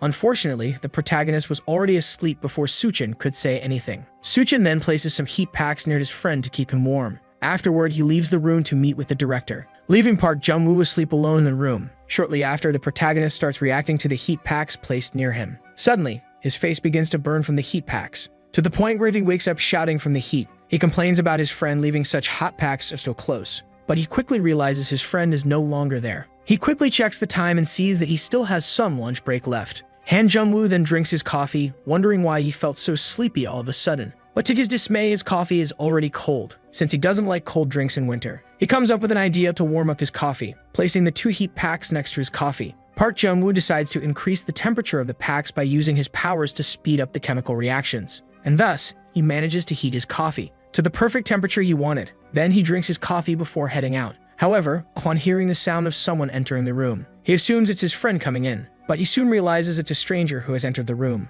The unfamiliar girl looks for a place to sit. Then she takes out her guitar to play and begins to sing in the middle of the room. A beautiful, soothing melody is heard from her song, leaving even the protagonist captivated by her voice. Unfortunately, he needs to leave to return to work. He then approaches, asking the girl to excuse him, and explains why he was there. The girl apologizes to the protagonist but replies that she was already on her way out. Then he takes the opportunity to say he liked her music, even though he didn't recognize it. But the girl seems surprised to learn he didn't know the song. That's when Han Jung-woo replies that he's not very well versed in music. He then says he's leaving so she can practice in peace, but mentions he's leaving the heat packs there so she can stay warm. The girl calls him back once more. Han Jung-woo turns to listen to her. She then asks him not to tell anyone she's there. Though he doesn't know who the girl is, the protagonist readily agrees. He then tells her that the lower string of her guitar is rusted and needs replacing. However, she doesn't quite understand what he just said. Shortly after, the protagonist heads back to work. In the hallway, he meets his friend, who says he was going to wake him up. But Han Jung-woo asks him to keep quiet, because he explains there's a solo artist practicing in the room. Suchin remembers that Yoon Yesil is the only solo artist performing that day. He then asks his friend if he saw the girl's face.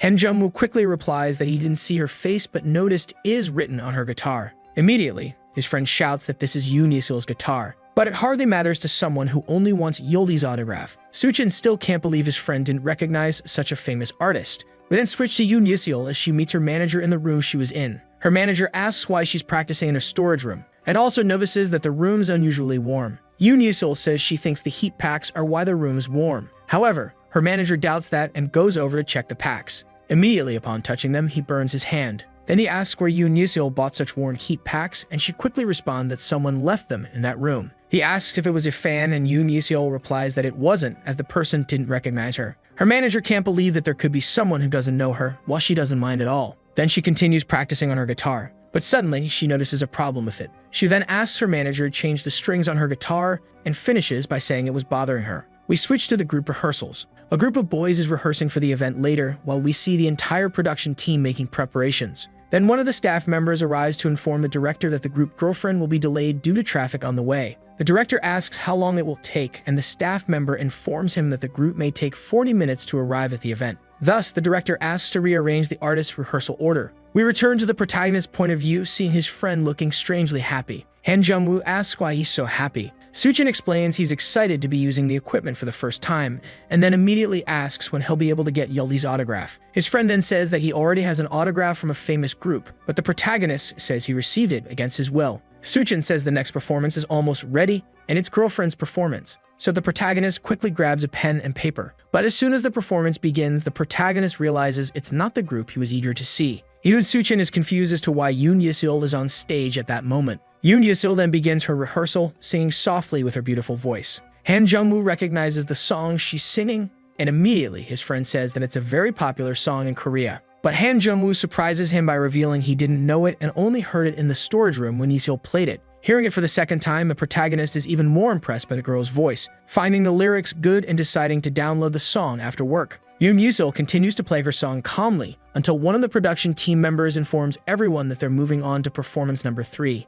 Immediately, Suchin remembers something. He recalls that there's something special about performance 3, as it's the one for which he prepared some fireworks. Suchin complains, while the protagonist laments that it's not the right moment for the fireworks he prepared. Then the fireworks begin. Everyone is surprised by what they're seeing, as in the midst of those fireworks, the name of the band Girlfriend appears in the sky. Suchin complains even more, while the protagonist says there's more to come, making his friend even more nervous about what will happen. Then a huge heart appears in the sky after all the fireworks have passed. Han Jung-woo feels that he could improve that heart even more. When Suchin was about to complain to the protagonist for everything he did, he's called to the director's office. While Han Jung-woo thinks about what happened, someone approaches him from the side. It's Yoon Yesil, asking about the heat packs he left in the room while she was rehearsing. He apologizes and clarifies that he's not one of her fans, but upon saying this, he feels guilty for his words. Then he says he'll become her fan from now on. His friend calls him, and now he has to say goodbye to her. Before leaving, the protagonist mentions that her guitar string was broken. Yoon Yesil then looks at her guitar and realizes that the unknown boy was right all along.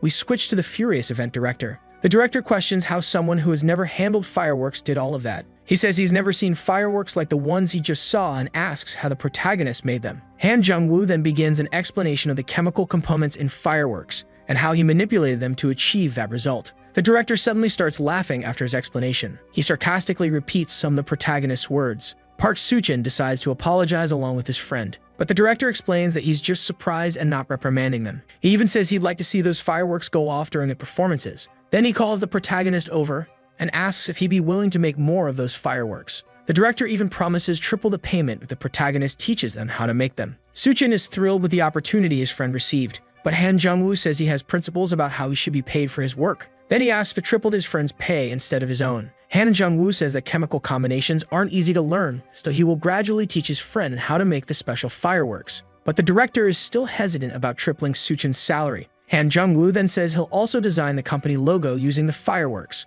The director stares at him while making his decision. Then he starts laughing, calling the protagonist a sly fox. And so he accepts the protagonist's proposal. He even says he was already planning to assign the fireworks to Soo-chin. The director then goes to Soo-chin and asks him to learn as the new company representative. Soo-chin is taken aback by everything but accepts the job. Shortly after, we see Soo-chin watching and recording Han Jung-woo's explanation on handling the fireworks. Han Jung-woo explains in a very technical and precise way what Soo-chin needs to do. But when he asks if his friend is understanding the explanation, Soo-chin, with all sincerity, says he hasn't understood a thing. Han Jung-woo then asks him to watch the recordings repeatedly. As they talk, the protagonist finishes preparing the fireworks for the presentations. His friend is impressed by his speed. Han Jung-woo says it's not as easy as it looks, but that Soo-chin will gain much recognition once he learns. Soo-chin says he's looking forward to that day, which makes the protagonist happy to see his friend excited. So they finish preparing all the fireworks. Now all that's left is to clean up so they can go have dinner. The two then head to the warehouse to rest. But before entering, the protagonist hears a commotion behind them. Soo-chin explains that it's fans looking for autographs.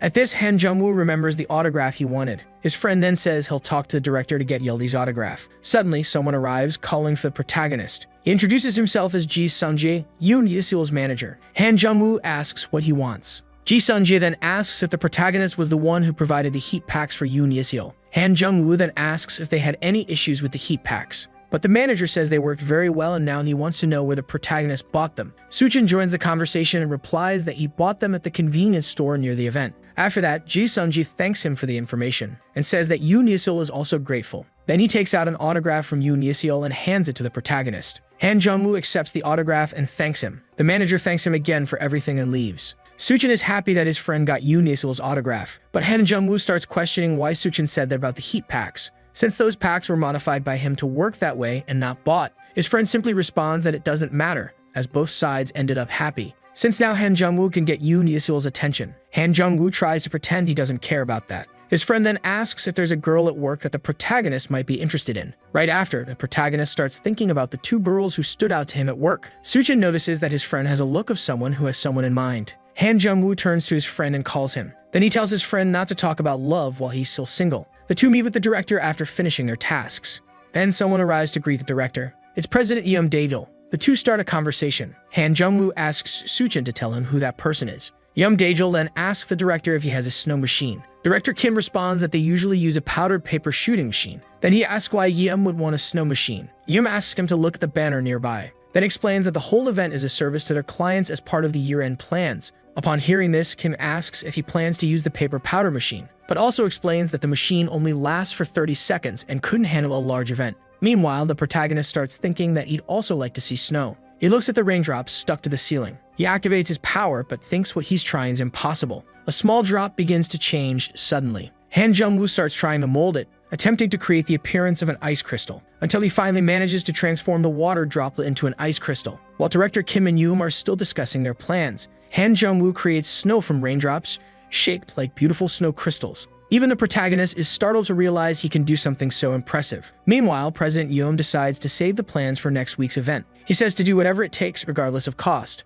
But Han Jung-woo interrupts their conversation. The director asks what he wants. Han Jung-woo says he wants to talk about the snow they're so eager to have. Then he suggests they use real snow. The president doesn't understand what the protagonist is saying. Director Kim doesn't understand either. Even his friend didn't get what he meant. None of the three understood the idea of using real snow. Director Kim then asks if he meant using a snow machine. Then President Yoom asks who the protagonist is, and the director replies that he's responsible for the fireworks. Yoom says he thought Director Kim was the one in charge of the fireworks. But Kim says the young man beside him is someone extremely capable. Yoom hesitates as he observes the protagonist. Han Jung-woo simply looks back at him without saying a word. Then Yoom asks if he's really capable of making it snow at the event. Han Jung-woo responds that he can do it if he has a substance that induces freezing. President Yoon is uncertain about the substance, so the protagonist begins explaining the substance he could use to produce snow. Yoon asks where they could get the necessary materials. Han Jung-woo responds that they can be found in chemical companies. Then he asks if he can check if his own company has some. Kim explains to Yoon that the protagonist works at a chemical company. Yoon then approves Han Jung-woo's idea and asks him to proceed with his plan. Thus, the protagonist calls his company. We then see a phone ringing with Han Jung-woo's call, until someone answers the phone. The person answering is Dr. Moon. Han Jung-woo apologizes for calling so suddenly. He then explains his situation and what he needs. The doctor quickly responds that she'll check if they have what he needs at the company. Then she asks if he wants the type of product used at ski resorts. Han Jung-woo confirms and says he needs it within 2 hours. But she says the product is very expensive and asks if he won't have any issues. Yeom, who's listening to the conversation, replies that he doesn't mind the cost. Thus, the protagonist confirms the order with her. Later that same day, already during the artist's performances at the event, Han Jung-woo observes the entire show from above. He's suffering from the cold as he, unfortunately, can't use the heat packs since they interfere with his ability to create snow at the event. Han Jung-woo watches as a new group arrives for their performance. The audience goes wild, shouting the members' names. It's the famous group Girlfriend performing. And now the protagonist is about to watch his favorite group live, but he remembers the autograph he wanted so much. Shortly after, he laments that he still hasn't gotten what he wanted most from this event. Then he tries using his powers to at least get a clear view of Yeoli's face. However, in his vision, he can only see formulas and microscopic particles, which to him are just annoying specks of dust. Suchin appears next to him with a cart full of boxes. Han Jung-woo says that Suchin arrived just in time. After this, we see Yoon Ye-seol's performance, while the director receives the order to turn on the snow machine. He immediately asks to display a message on the monitor for everyone to see. A message appears on the monitor in front of Yoon Ye-seol, asking her to say a few lines. Yoon Ye-seol is initially confused, but she soon accepts the request.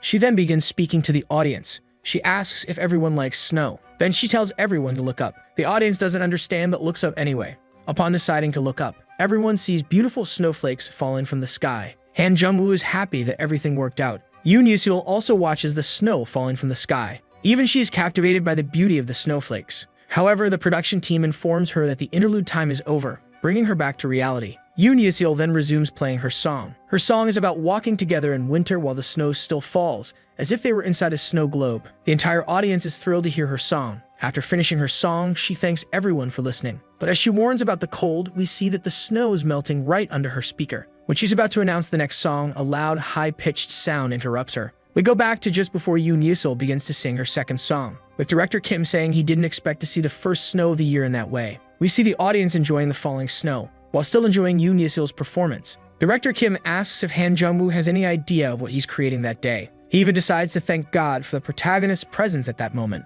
But one of the staff members shouts in distress, saying the sound director is calling him. So director Kim asks what's going on. Then it's explained to him that due to the snow, the speaker is acting up and they might need to stop Yoon Ye-seol's performance. But Kim doesn't want to interrupt Yoon Ye-seol's show, so he asks them to try using another speaker. Another member asks what could happen if this one also has trouble with the snow. Unfortunately for everyone, the answer would be that the show would be ruined. That's when the protagonist approaches the director. But director Kim doesn't understand his intentions and thanks him for his earlier work, saying he's too busy to talk now. Han Jung-woo, however, talks about the speaker issue. He says the best thing to do is to prevent the snow from falling on the stage. Director Kim asks if there's a way to make that happen. Han Jung-woo then explains how they can use warm air to keep the snow away from the stage, thus keeping the speakers protected by the heat. But the protagonist says it's necessary for him to stay on site for his plan to work. Kim thinks about the show currently happening, and soon after approves the protagonist's idea. We see that Yoon Ye-seol is singing calmly despite all the earlier issues. She informs her audience about the trouble with speakers.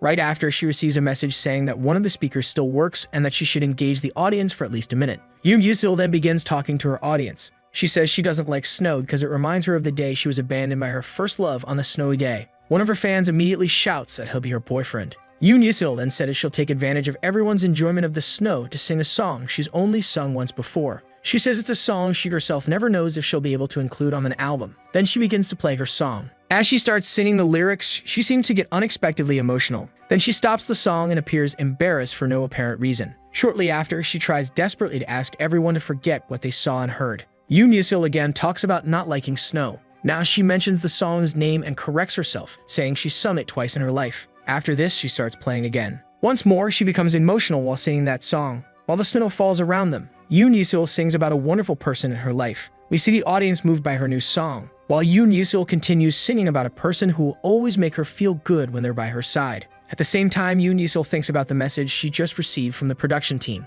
Another message appears on the monitor in front of her, saying someone is coming to help with the speaker issue. But Yoon Yusil feels a bit uncertain about what's happening. That's when the protagonist appears, approaching her side. She continues singing her song while watching him approach. She even tries to look away, but the protagonist keeps getting closer until he stops right beside her, holding a heat pack. Han Jung-woo stands facing Yoon Yusil, watching her sing. Yoon Yusil keeps singing while looking back at the boy by her side. But she gets distracted by the protagonist and ends up having to stop her song. Then she asks what he's doing there. Han Jung-woo explains that he needs to stay there with the heat pack to protect the last speaker for the show for about 5 minutes. She then asks who he is, but when the protagonist is about to say who he is, Yoon Yusil interrupts him, saying to stay quiet since the show's interlude is over. Han Jung-woo is surprised by the girl's professionalism, so Yoon Yusil resumes singing once again. At the same time, we see someone recording her entire performance. A distant camera films her show from someone present without being noticed. He's thrilled to capture an exclusive video after 4 years of dedicating himself to fandoms. At the same time, he tries to understand why there's someone else on stage next to Yoon Yusil. He doesn't know what's happening, but in the end, he says he doesn't mind since the video turned out well anyway. Yoon Yusil continues to calmly sing her song to the audience, while Han Jung-woo seems to be suffering through the situation. After all, those heat packs are very warm in his hands. But Yoon Yusil's music distracts him, at least a little. He watches her as she sings and convinces himself he just needs to endure a bit longer until Yoon Yusil finishes her performance. The crowd cheers as they listen to her song. Finally, she finishes her performance. Han Jung-woo bows as if he too has finished a performance, but one of the production team members asks him to bow like a medieval European artist. He stands up again. He remembers his friend telling him to follow all the instructions given to him. Han Jung-woo then bends his legs and finishes his performance in the most elegant way possible. Looking at the audience, the protagonist notices that everyone loves his ending. Yoon Yusil asks to speak with him. Just as she's about to ask her question, she's interrupted by fireworks set off at the end of her show. She's startled unexpectedly, but the protagonist steadies her so she doesn't fall off her chair. Han Jung-woo then says his friend told him that some celebrities get startled when fireworks go off. Yoon Yusil doesn't react at first and just looks at him, but then she says she's not used to it. Han Jung-woo warns that more fireworks are coming, but she's startled by them again, while the protagonist smiles at her reaction. She, on the other hand, gives him an annoyed look. He then asks her to look up. She doesn't understand but looks anyway, and looking at the sky, she sees a beautiful firework display with a guitar drawn in the sky. Immediately, she realizes it's her guitar drawn in the sky. Han Jung-woo says he planned to do that after he looked at her guitar. Yoon Yusil asks if he really did all that. Han Jung-woo, looking at her, sees that she's eagerly awaiting his answer. Yoon Yusil again asks who he is. The protagonist tries to think of the best answer, reconsidering his past actions and how he was called in his subway video. He chooses to introduce himself as a magician, since that's how he's known on the subway. Yoon Yusil reflects a bit on his words, but then says she already knew. Han Jung-woo is confused by her response. Then Yoon Yusil asks if everything the protagonist did that day was magic. Han Jung-woo just responds that she's free to think whatever she likes, but he realizes that from now on, she might really believe he's a magician. She then says she finds it all incredible, but the protagonist corrects her, saying all that magic is actually chemistry. Suddenly, a group of girls comes on stage to talk to Yoon Yusil. Right away, the protagonist recognizes Yeolhee in front of him. Yeolhee says the director asked them to sing a Christmas song since the mall CDO requested it, and that Yoon Yusil should also play the instrumental as half of the equipment broke due to the snow. Afterward, Yeolhee finally notices the protagonist's presence. Han Jung-woo even thinks about asking for an autograph but quickly changes his mind. Seeing the situation, he wonders if Suchin was right in what he said earlier, as now his eyes are more focused on Yoon Yusil than on Yeolhee. He then excuses himself from the girls and is about to leave when Yusil asks him to wait. She asks him to stay by her side a little longer as she's cold and can't play her guitar with frozen fingers. Han Jung-woo then looks at the heat pack and sees that it can last through one more song, so he agrees to stay by her side for one more song. But the girls from Girlfriend say they want to sing along with Yoon Yusil, while the protagonist is happy about the opportunity he's getting. To him, it's turning out to be a great day. At the end of the girls' performances, Han Jung-woo watches the production team wrapping up the show. He thanks the heat pack for all its hard work. His attention turns to the audience still in the venue. Everyone is still immersed in the show, when suddenly promotions and raffles for mall shopping are announced, making everyone immediately leave to go shopping. Another thing catches the protagonist's attention after that. The girl who was beside him wouldn't stop staring at him, to the point of making him uncomfortable. Han Jung-woo then notices that she is stunning even among other celebrities. Meanwhile, Yeolhee says goodbye to Yoon Yusil. Han Jung-woo thinks about asking for an autograph but immediately decides against it. But suddenly, Yoon Yusil introduces herself to the protagonist, At first, he doesn't understand her actions. When he responds that he already knows, Yoon Yesil asks how he knew. He then says he heard her song on the radio that morning. Yoon Yesil mentions that this is a song from 2 years ago. Then she asks if he has her signed CD and tells him to listen to her songs. She tries to leave a message in case the protagonist enjoys her music, but loses the courage to speak. Han Jung-woo looks at the heat pack. Then he suggests she ask her manager to buy a heater since he couldn't buy the specific heat packs that Ji Sung-ji wanted.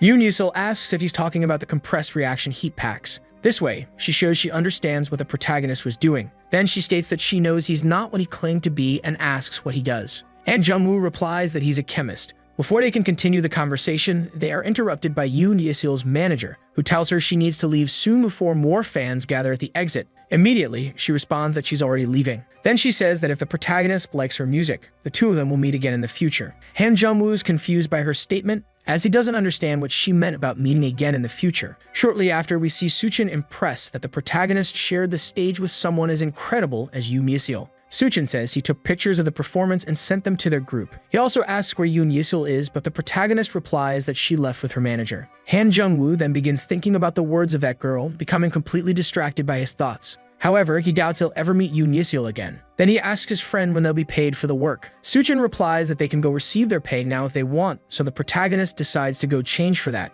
But the president suddenly appears, calling for the protagonist. President Yeom thanks him for everything he did during the event. Han Jung-woo asks what he should do with the special outfit he was wearing, but director Yeom tells him to just keep it as a gift. However, Han Jung-woo thinks the best choice will be to give it to his younger brother. He then says he's going to clean up the stage. But director Kim stops him and tells him to rest instead, even asking Suchin to accompany him home. Outside the event, we see many of Yoon Yesil's fans gathered outside. She thanks all her fans. Right after, Ji Sung-ji says she did a good job. Yoon Yesil assumes he's talking to her and responds by saying it was fun. Ji Sung-ji looks at Yoon Yesil in the back seat, seeing her with a satisfied expression. But he mentions he was reassuring himself. The two talk about Yoon Yesil's health. Ji Sung-ji asks her to take better care of herself and see a doctor for help. Shortly after, Ji Sung-ji changes the subject. Now he asks if she's heard that the protagonist was the one who made it snow for the show. Immediately, she responds that Han Jung-woo was by her side the whole time during the performance. Then her manager talks about her acting in a drama, but she immediately refuses. But Yoon Yesil returns to the subject of the protagonist and asks if Ji Sung-jae knows anything about him. Her manager jokes, asking if she wants to know about the drama's contractor,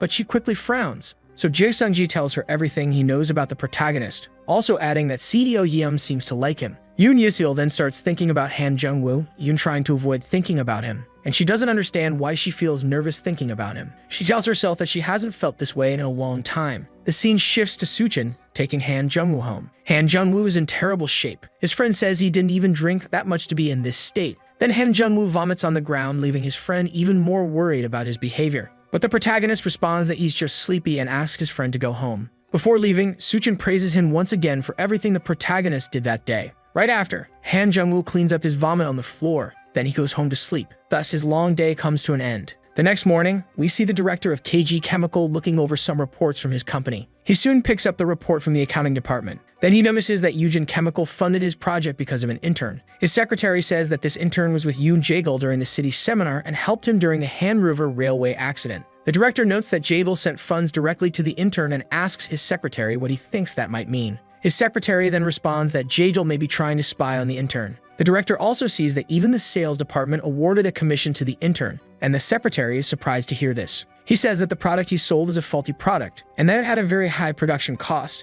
making it hard to find a distributor. The director sees in the report that many of these products were distributed to major shopping centers. After that, he carefully examines the document in front of him. This document contains information about the intern they've been discussing. The secretary then suggests using this intern for the Yujin Chemical Project Fund. His proposal leaves the director intrigued about sending a mere intern for such an important task. But the secretary argues that his abilities were even recognized by Yoon Jae-gul. Plus, they had the opportunity to have someone like Dr. Chien, who could bring multiple investments to the company in the future. The secretary then informs him that the protagonist will participate in the afternoon meeting and asks if the director wants to see him. We see that while the two were talking, the meeting happening there was in complete chaos. We switch back to the protagonist. Han Jung-woo is feeling nervous about the upcoming meeting, as it will be entirely different from what he imagined. Initial ideas like mass development and information technology are chosen by new recruits as topics for their projects and to select the research center they want to join. But they spend more time trying to spy on each other than developing their projects. Everyone had 3 months, but the protagonist only had 3 days to develop his. but he decides to stop being pessimistic or things might end up going badly for him. Then someone comes up beside him saying he's working hard. It's Boyoung Sunbae. She says she only came by to grab a coffee and offers to get him one too. Boyoung heads to the cafeteria while the protagonist watches her. He notices that his sunbed looks a bit down, but Boyoung tells him to stop staring at her because she feels insecure as she has to go to the microbiology lab. She also complains that she didn't even have time to put on makeup. Han Jung-woo says she doesn't seem any different without makeup. Boyoung interprets that the protagonist meant she's pretty even without makeup, but the protagonist corrects her, saying he doesn't see any difference in her with or without makeup. After that, Boyoung complains that he's very insensitive. Shortly after, Han Jung-woo asks what kind of research his sunbae is doing in the microbiology lab. Boyoung says it's a government project to promote agriculture, where she and her team partnered with the Environmental Agriculture Lab. The protagonist compliments her work, but she replies it's nothing special, and that she just wants to finish the project soon, mainly because of the smell of the compound they use. The two continue talking about Boyoung's project. It's finally the protagonist's turn. One of the researchers advises him to think of everything as constructive criticism for his development. Han Jung-woo starts thinking about what to say to show them his worth. He then presents his project on plastic that is stronger than metal, with a slide displaying all aspects of his project. With his impeccable and technical explanations on the subject, all the leaders watch his presentation attentively without saying a word. Shortly after, while Han Jung-woo is still presenting, Jang Tae-sin begins asking him questions. The first being whether it's true that he only has a bachelor's degree in another field of study. He quickly confirms this information. Simultaneously, one of the center leaders asks Jang Tae-sin to stop asking questions and let the protagonist finish his presentation. But Jang Tae-sin is not pleased with this. Han Jung-woo then resumes his presentation, talking a bit more about his project and its development. Finally, he wraps up everything he had to present. The researcher responsible for the presentations asks if anyone has questions. Jang Tae-sin is the one to ask again, inquiring about how the protagonist developed his idea. Han Jung-woo looks up to think about what to say. He then responds that he developed it based on the idea of using molecules already found in nature. After his response, Jang Tae-sin praises his approach and even comments that he has a very promising future. Meanwhile, another leader also praises him and even invites him to join their research center. Thus, one after another begins to express interest in having the protagonists in their research centers. One of the center leaders even mentions that they will fund the protagonist's project if he joins their research center, leading to a discussion among all the leaders who want Han Jung-woo. Han Jung-woo, however, is just happy that no one seemed dissatisfied with his project. He then looks at his colleagues, and they celebrate his success with the presentation. He smiles and waves back at them. Shortly after, the director praises his presentation. Then he asks if there is anything else the protagonist would like to add since he still has time for his presentation. Han Jung-woo responds with some hesitation, but since it's the director's request, he decides to do something. He then says he will add to Kim Pil-ho's presentation, so he asks them to bring back Kim Pil-ho's slide. Once they bring back Kim Pil-ho's slide, Han Jung-woo quotes one of the leaders' remarks about the difficulty of isolated coding research. Another leader agrees it's tough to enter that market, but the protagonist suggests that if they use light-controlled coding, its effects would be enhanced sixfold. With this effect, the material could alternate between glass and mirror. He then explains that it would save energy by using hydrogen gas and palladium to reflect light in summer and absorb light in winter. Dr. Jang remains somewhat skeptical about the research, so another scientist asks the protagonist to elaborate. Han Jung-woo points to one of the coating material alloys. Then he explains that this light-controlled alloy can become transparent by reacting with hydrogen and reflective if the reaction is interrupted. Everyone falls silent as they contemplate what the protagonist has said, until one of the scientists teases Dr. Jang, who had criticized the project when Kim Pil-ho presented it, while another scientist laughs out loud at the situation. Shortly afterward, Dr. Jang asks if Han Jung-woo has anything to add to the presentation that Dr. Hyo had criticized. Feeling slightly apprehensive, the protagonist agrees. Dr. Jang mentions he will give him more time to speak. Thus begins another presentation by Han Jung-woo, now discussing a project to improve semiconductor efficiency, adding new ideas for use and application, to enhance the efficiency of the previously presented idea. Once again, the scientists are astonished by his ideas, but one of the scientists mocks another who recently criticized the project the protagonist is now defending. The criticized scientist isn't pleased at all and quickly asks what Han Jung-woo thought of her critique of the project. He mentions that she was the one who most criticized the project when it was presented.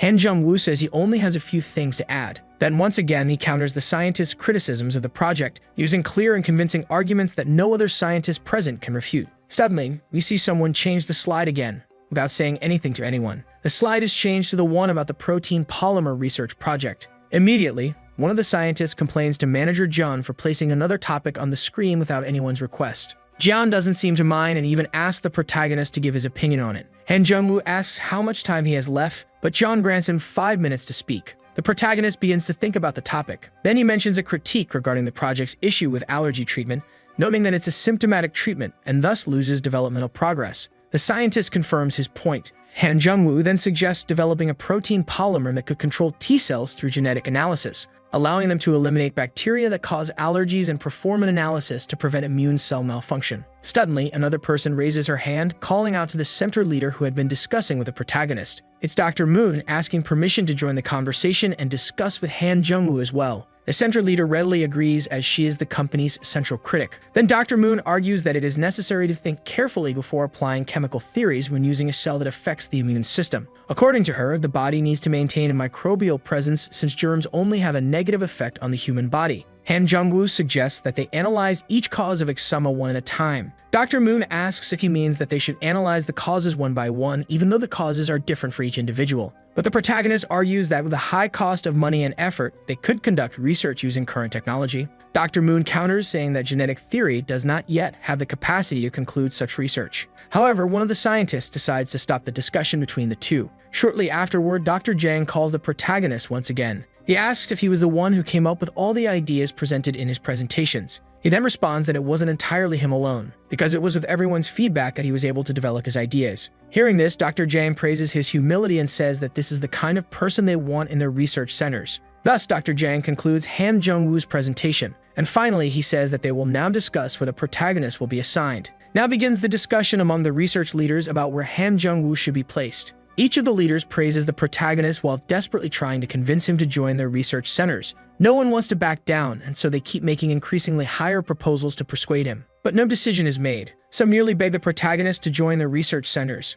until one of them asks for the director's opinion. The director then first thanks everyone for the presentations and even says that they all have great futures within the company. He expresses hope that KG Chemical will be the ideal place where everyone will want to work and develop their futures in their desired fields. But Dr. Jang asks him to decide on the matter under discussion. Han Jung-woo also awaits his decision. It is then that the director says he is entrusting the division to the research center leaders. Back to the director's decision moment, he says he is entrusting the decision to the research center leaders. Dr. Jin comments, while other center leaders also discuss and suggest that they hand over Han Jung-woo. Once again, that meeting turns into a chaotic confusion that leads nowhere, irritating the director's secretary. He then orders everyone to be quiet. Next, he asks the center leaders to show more decency in their behavior. Han Jung-woo is even surprised by his stance towards the center leaders. Then the secretary asks the director for permission to speak, and the director responds by saying they have the right to speak about all the researchers present. After that, the secretary says the person responsible for training will continue the recruitment evaluation according to procedures.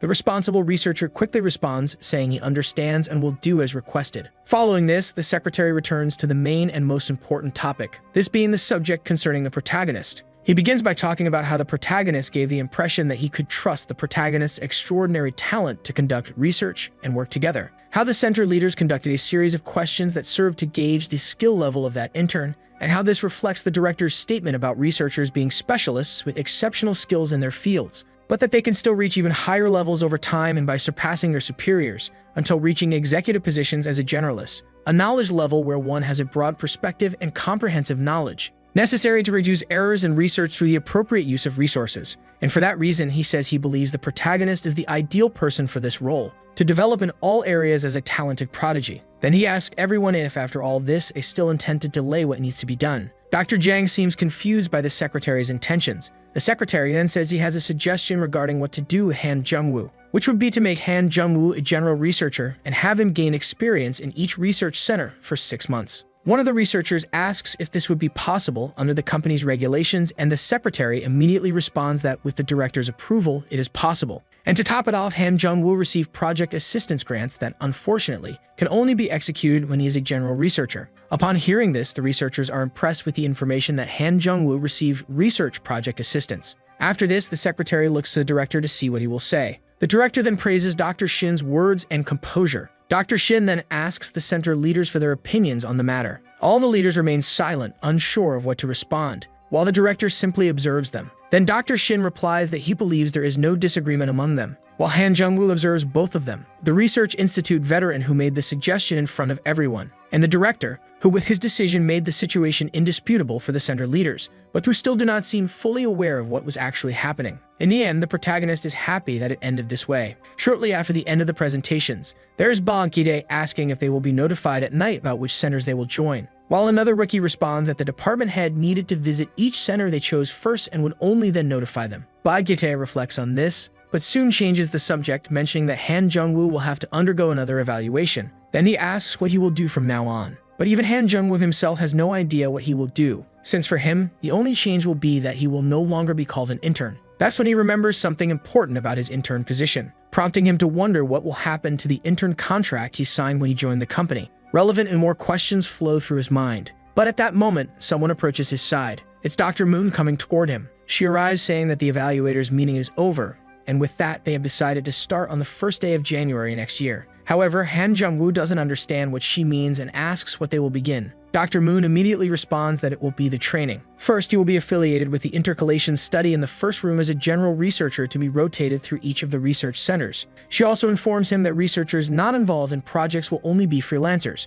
With everything said, Han Jung-woo now asks what will happen with his intern contract. But before she responds, the protagonist feels anxious about what her answer will be. Then she replies saying that nothing will change. Right after, she says goodbye and mentions she's going to the hospital. But Han Jung-woo stops her before she leaves. Then he says that regarding his special condition, there's something important he wants to ask, because only she can help him. So Dr. Moon tells him to go ahead and ask his question. Han Jung-woo begins by saying he hasn't been sleeping well, as he constantly wakes up during the night or collapses during his downtime, unsure if these are consequences of overworking. Suddenly, Dr. Moon approaches Han Jung-woo, and as she says that now he has mentioned it, she's starting to notice that his face is showing some symptoms. Han Jung-woo feels confused about what types of symptoms, and Dr. Moon quickly responds that it's early signs of distress. Then she bends down in front of the protagonist, grabs one of his hands, and then begins observing it. Realizing that Dr. Moon was just conducting a diagnosis, the protagonist feels relieved, understanding that her sudden hand grab wasn't anything serious. But he keeps looking closely at her face, even blushing from being so near her. Right after, he decides to speak to her, saying that his pulse might be irregular, but it could be a different symptom from what she thinks. Dr. Moon responds that she's examining him with these conditions in mind. Han Jung-woo asks what kind of considerations she is factoring into her examination, and she immediately replies that his pulse is normal. Then Han Jung-woo asks if it might be due to late work hours, but Dr. Moon quickly responds no, as that would be unusual too. After all, even adult men usually don't have so many issues with extra hours. So she asks him to get a checkup, and since it's also time to leave work, she asks the protagonist to meet her at the parking lot when he's ready to go, as she'll take him to the hospital. Hearing this, the protagonist is surprised by her words, but also sees it as an opportunity to uncover some things. Meanwhile, the other newcomers are bewildered, watching the protagonist. Everyone is incredulous after seeing Dr. Moon conversing with a mere intern. Even Han Jung-woo notices that now they are more envious than when the center leaders were giving him so much attention. Later that same evening, Dr. Moon continues her examinations on Han Jung-woo. She asks Han Jung-woo to rest a bit while the tests are being processed. Right after, the protagonist says he's feeling too tired and will rest a bit on the chair. He's so sleepy that he can barely keep his eyes open. Seeing this, Dr. Moon says she will get a bed for him. Han Jung-woo is startled by her words, but Dr. Moon takes him to the on-call worker's room. Then she points to one of the beds and says that's her bed and the place where the protagonist will lie down. She then asks him to go and sleep a bit until she brings the test results. Han Jung-woo then goes to the bed to sleep and apologizes for lying on her bed. Thus, his eyes start to close. Shortly after, Dr. Moon is reviewing the tests done on Han Jung-woo. Several tests were conducted on him, and now she has the results of those tests. Then she returns to the room where the protagonist is sleeping, calling his name again. But Han Jung-woo continues to sleep on her bed. She regrets not being able to give him a few intravenous drops, but she still decides to let him sleep peacefully. A bit later, seeing that the protagonist was still asleep, Dr. Moon is now in her bath. After finishing her bath, she puts on casual clothes until suddenly her phone starts ringing. An unknown call was ringing, but she decides to answer it and even addresses the unknown person as doctor. This unknown doctor says he received her email and asks how Han Jung-woo is doing. Dr. Moon replies that he was normal as expected, and the unknown doctor asks if they had any other issues.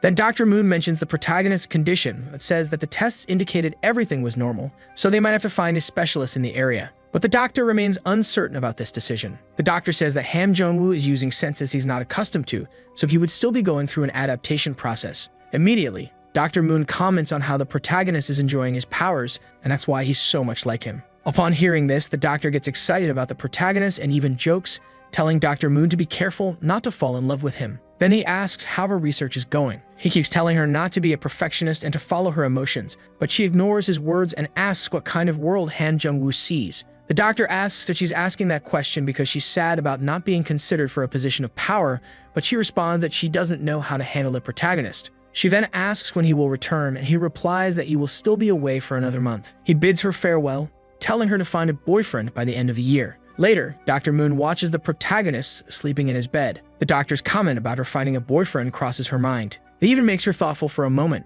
but she remembers that, unfortunately, she can't afford the luxury of a love life. A little later, the protagonist finally wakes up. As he gets out of bed, he finds Dr. Moon by his side, saying that he slept for almost 2 whole hours. Dr. Moon then performs a few more checks on the protagonist. Shortly afterward, she says that his pupil looks normal and his eye tremor has disappeared. But she still finds some things odd, since insomnia usually causes stress when a person feels tired during the day and doesn't sleep well at night. Han Jung-woo mentions that he felt that way when he fainted a few days ago. Dr. Moon asks if he knows the difference between what happened before and what happened today, but his thoughts focus on the woman's behavior in front of him. Thinking about how she looks cute at that moment, he ends up remembering Yoon Yesil. The two look at each other for a few seconds, but soon after, the protagonist turns his face away and responds that on the day he fainted, he had a part-time job at an event. Moon then asks why he took that part-time job. Immediately, Han Jung-woo responds that he really wanted an autograph from a celebrity. Then he asks what symptom he was having. Moon simply hands him a hospital card, asking him to get a checkup there. With that, Han Jung-woo becomes worried,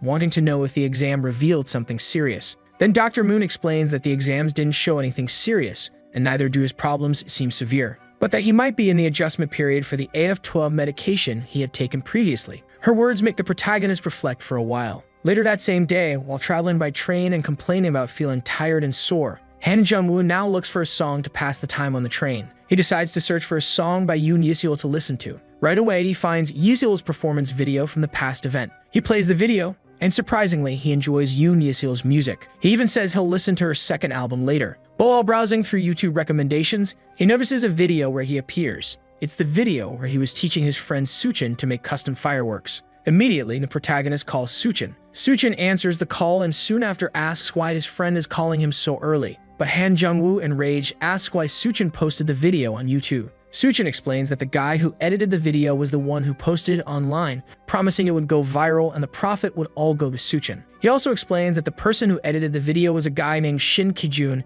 and this guy was surprised to learn that the protagonist was a chemist. Han Jung-woo still complains about them posting it without his knowledge, while Suchin asks if he wants to take another part-time job. Upon hearing this, Han Jung-woo immediately hangs up the call. Seeing that he can't change the past, he now searches his name online to see if his identity has already been revealed. To his relief, his name is still unknown, so he tries to search for the title people are using to refer to him on the internet. He finds some articles talking about his magical actions during the presentation at the mall. At that point, all his sleep completely disappears. Shortly afterward, the protagonist arrives at the research room. One of the researchers shows him his seat in the office. When he arrives at his seat, he notices that the seat next to his belongs to Boyoung. Then he asks the Sunba in front of him where Boyoung is, and she promptly replies that Boyoung is on a business trip to Daejeon. But she cleaned the entire place as soon as she heard the protagonist was coming. Her Sunba even says this is the first time she's done that. Han Jung-woo feels extremely grateful and happy with Boyoung's actions. Suddenly, his cell phone starts ringing near him. He picks up his phone and sees that they were messages from Boyoung. The two chat a bit,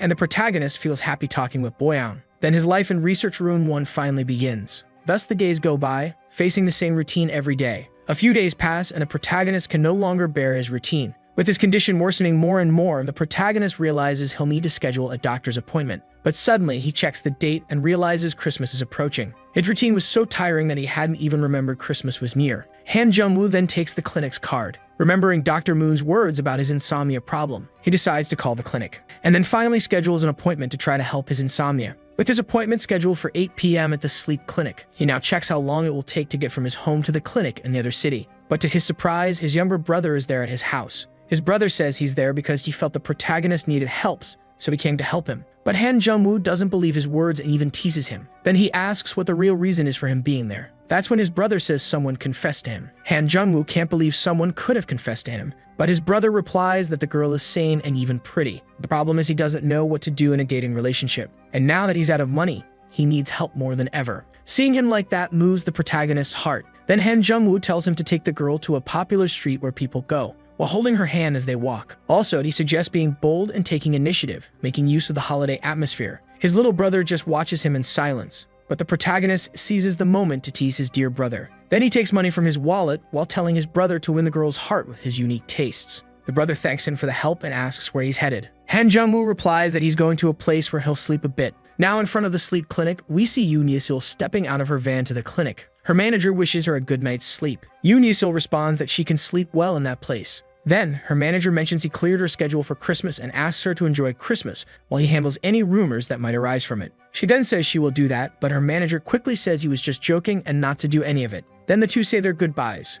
Yoon Ye-sil then goes to the clinic. We return to the protagonist now entering the clinic. He goes to the receptionist and informs her of his appointment. Then he heads to the consultation room, noticing the tranquility of the place. He soon reaches the consultation room. After Han Jung-woo sits down, the doctor asks if Chaeyeon was the one who referred him to the clinic. She mentions that Chaeyeon hasn't asked for favors in a long time and because of this, asks if the two of them are dating. Han Jung-woo replies that they are just co-workers. The doctor apologizes for asking such a question on their first meeting. Then she hands him a form for diagnosing his insomnia problem, and she tells the protagonist to relax and answer the questions calmly. With that, the protagonist begins to notice how the doctor seems both brilliant and challenging, much like Dr. Moon. Soon after, the doctor tells the protagonist to go to his room to sleep. Upon reaching his floor, the protagonist notices there's a VIP room there. He assumes it might be a room for famous or high-class people. We then switch back to Yoon Ye-sil's perspective. She is sleeping in a room with devices connected to her body, designed to help her sleep. Suddenly, she wakes up to some noises in her room. Then she realizes it was her doctor who was in her room. The doctor wishes her a Merry Christmas. When asked, the doctor says she has been there for about 10 minutes. Yoon Ye-sil says she was in such a deep sleep that she didn't even notice. The doctor recalls it's been 3 weeks since Yoon Ye-sil last visited the clinic and that maybe she's only been getting short sleep during her daily life. But she's pretending to be sleeping well right in front of her. Yoon Ye-sil says that at least she managed to sleep for 4 hours. The doctor then says she'll postpone the test so that she can sleep a little longer, while Ye-sil still tries to convince her that she's fine. However, the doctor asks when exactly Ye-sil was ever fine. For a moment, Yoon Ye-sil is thoughtful, without responding. But soon after, she answers that she was fine when thinking about the melodies of her music. After hearing that response, the doctor is silent for a moment. The cause of Ye-sil's sleep problems is her early-stage persistent depressive disorder. Since she lives for her fans, she ends up neglecting her own health in the process. It's still in the early stage, but it can progress if she doesn't pay attention. Then the doctor suggests that Yoon Ye-sil grab a coffee so they can talk later. Ye-sil says she'll freshen up first, but upon seeing a certain person passing through the hallway, she immediately returns to her room, telling her doctor that she saw someone passing by in the corridor. The doctor quickly deduces that it was Han Jung-woo, so she suggests that Yoon Ye-sil go say hello to Han Jung-woo. But Ye-sil shouts that there's no way she can do that, because according to her, it's her ugly day when she's neither made up nor dressed up. Seeing this whole situation, the doctor concludes that the two of them are probably more than just acquaintances. She then thinks of something to do with the two of them. We return to the protagonist receiving the news that he'll have a behavioral test that includes some physical activities. The doctor hands him a list of the activities in the tests. Han Jung-woo looks and is impressed by how detailed the list is. He's also informed that there will be some people ahead of him, which might make him wait a bit. From there, Han Jung-woo starts walking around the hospital. In his spare time, he thinks about checking in on how Jung-sha is doing. He texts his younger brother, asking if he's already chosen the place for their meeting. The two chat, with the protagonist even teasing his friend. He even laughs upon seeing his dear brother getting annoyed with his words. Suddenly, he notices a girl standing at the door of his behavioral test room. He also realizes that she is the person ahead of him in the test line. So he walks up and greets the girl. They stare at each other briefly, but nothing is said after that. The girl becomes restless as she watches the protagonist sitting beside her. Han Jung-woo even notices this but doesn't recognize her or understand why she's watching him. In that uncomfortable situation, the girl starts playing with her hair to distract herself. It's then that Han Jung-woo begins to notice the molecules around her hair. The room door opens, and the girl quickly enters the room when she's called. While watching her pass, he catches the scent of her hair, then realizes it's the same smell as the bathroom across from the VIP room. So he concludes that she must be the person from the VIP room. But at the same time, he wonders how someone wealthy could have insomnia problems. A little later, the protagonist keeps wondering if he did something wrong with the girl because she kept watching him during the test. At the end of the test, she ran away as soon as she was dismissed. Then, during the physical test on the treadmill, she runs as fast as she can to hit the target and get out of there quickly. Han Jung-woo wonders if it's common for high-class people not to want to be around ordinary people. In his next exam, the girl misses the target ring, distracted by the protagonist. Afterward, she puts on her cap again, hiding her face. The The purpose of the exam is to measure brain waves while patients are in a focused state, thinking the exam will be easy. Han Jungwoo begins by missing the first one, then misses the second right after. He also misses the third on his third throw. He tries to calm himself, convincing himself that he just needs to hit it once, but he keeps missing even after that. In the background, the girl is laughing at the protagonist's situation. His embarrassment begins to grow. Then he decides to use his power to make it easier, causing the molecules to attract each other. So he makes another attempt. The ring heads toward the center, until the molecules start to react, attracting each other as if they were magnets. And finally, he manages to hit the ring in the center. Han Jungwoo celebrates finally getting it right. Meanwhile, the doctor mentions that the protagonist's brainwaves were unique in that brief moment. He asks if that's a problem, and the doctor responds that she's not sure but will consult the director about it. Han Jungwoo accepts it calmly. Then he starts observing the girl's well-groomed hair, while she continues her test, trying to get the ring right. In the end, she feels disappointed for not hitting it even once. So the protagonist decides to give her a hand, using his power to make the molecules of each object attract each other. He helps her finally pass the test. She looks surprised for having hit it. Then she is filled with joy as she celebrates. Even the protagonist finds her cute while he's happy for her. After the behavioral tests are over, Han Jungwoo takes a break, complaining about having taken an hour to do everything. Suddenly, he notices something nearby. He hears the sound of a song. A familiar melody is coming from the women's restroom. Then the girl who was accompanying him for the tests comes out of the bathroom. He begins to notice her, until he finally realizes and remembers someone with a similar body and hair to the girl in front of him, recalling the girl who sang beside him at the concert where he worked part-time. Han Jungwoo finally calls out her name. However, when he calls Yoon Yesil, the girl quickly responds that she's not her and immediately runs away. But now Han Jungwoo is more certain than ever that it was her who's been running from him all along. With that, he starts to remember how she was acting all this time, unable to understand why she's been avoiding him. He now stops to think about where they are. In a place meant to treat insomnia issues. It's surprising to him to see such a beloved celebrity with sleep problems. It still bothers him to think she might be avoiding him because she doesn't like him. He even tries to calm his negative thoughts, but feels sad thinking she might not even remember him anymore. Later, during another test, Han Jungwoo can't help but feel nervous next to Yoon Yesil. Seeing that she doesn't seem to want to reveal her identity, he chooses to stay silent without disturbing her. While an elderly couple next to them tries to figure out what their next test will be, Yoon Yesil helps them explaining what their next test will be. She immediately remembers that she can't speak normally to avoid revealing her identity to the protagonist, so she tries to respond to the elderly couple's thanks with a forced voice. Then patients 5 to 8 are called. The elderly couple has difficulty getting up. Yoon Yesil decides to help the lady beside her, while the protagonist decides to help the elderly man. Now in the exam room, with the 4 of them lying on nearby beds, the lady says she feels sorry for the 2 of them having trouble sleeping. Then she praises the girl's hands in front of her. She says she's reminded of her grandchildren seeing the 2 young people in front of her. She mentions that one of her grandsons is in the army, while her husband questions why she's talking about grandchildren with the 2 of them. The 2 start a little argument there. Han Jungwoo just laughs at the situation. Soon after, the lady asks if the girl with the mask has a cold and if she would like some of her ginger tea. Yoon Yesil quickly looks at the protagonist, and then replies that she has a cold and would like the tea. The protagonist is also asked if he would like some, but he quickly responds that he can't drink those kinds of beverages. Then he asks if she also has trouble sleeping at night. The elderly lady replies that she's always waking up because her husband snores constantly at night, but also mentions that her life has many worries, with her husband coming home late due to drinking and her grandson's health being a concern. The old man replies that she shouldn't worry about him drinking at the senior center. The lady explains that she worries about him sleeping like that and not waking up the next day. All she wants is for her husband to be at peace. Her words move the protagonist, while Yoon Yesil reassures them that the treatment will work, since all of her friends were already treated there. Yesil says they remind her of her grandparents who love listening to her songs. Hearing this, the lady tells the girl that she must sing very well with the amazing voice she has. Meanwhile, Han Jungwoo finds it amusing that Yoon Yesil can't hide who she is. Shortly after, his thoughts drift to his brother's situation. He even feels a bit jealous of his brother being on a date while he can't even call Yesil by her name. A bit later, in the clinic director's office, Han Jungwoo asks if the cause of his problem has been found. The director, who was looking at his test results on the computer, she asked him to look at a graph on the screen. When asked what she was doing, she jokes that she gets paid to do this kind of work. Then she begins to explain the protagonist's case, saying his case is peculiar. She explains that sleep is physically maintained by the action of neuroregulatory substances that can be seen through brain waves during sleep. She then shows a graph displaying analyses of his brain waves while he sleeps. Suddenly, Han Jungwoo begins to see dust particles in his vision. The director continues her explanation of the protagonist's case, but his attention is entirely on the particles appearing in his vision. Next, he asks the doctor what would happen if the neurotransmitters she mentioned were reduced. She responds that it would cause an unstable transition from wakefulness to sleep, and then the protagonist asks if it would be like narcolepsy in movies. The doctor confirms and adds that the person would sleep much longer than their body would usually require. There wouldn't be significant risks in living like that, but it wouldn't be recommended. Han Jung-woo asks if there's any solution for it, and the doctor immediately says that the first solution would be to use drugs. Drugs for narcolepsy like modafinil. Another solution would be deep sleep training, which is her main treatment recommendation for sleep problems. Shortly after, Han Jung-woo asks about paying for his consultation. At that, the doctor proposes that he get a discount by participating in a program happening at the clinic. Han Jung-woo agrees easily, as he has nothing better to do. His words catch the director's attention, who quickly asks how someone like him has nothing to do on Christmas Eve. However,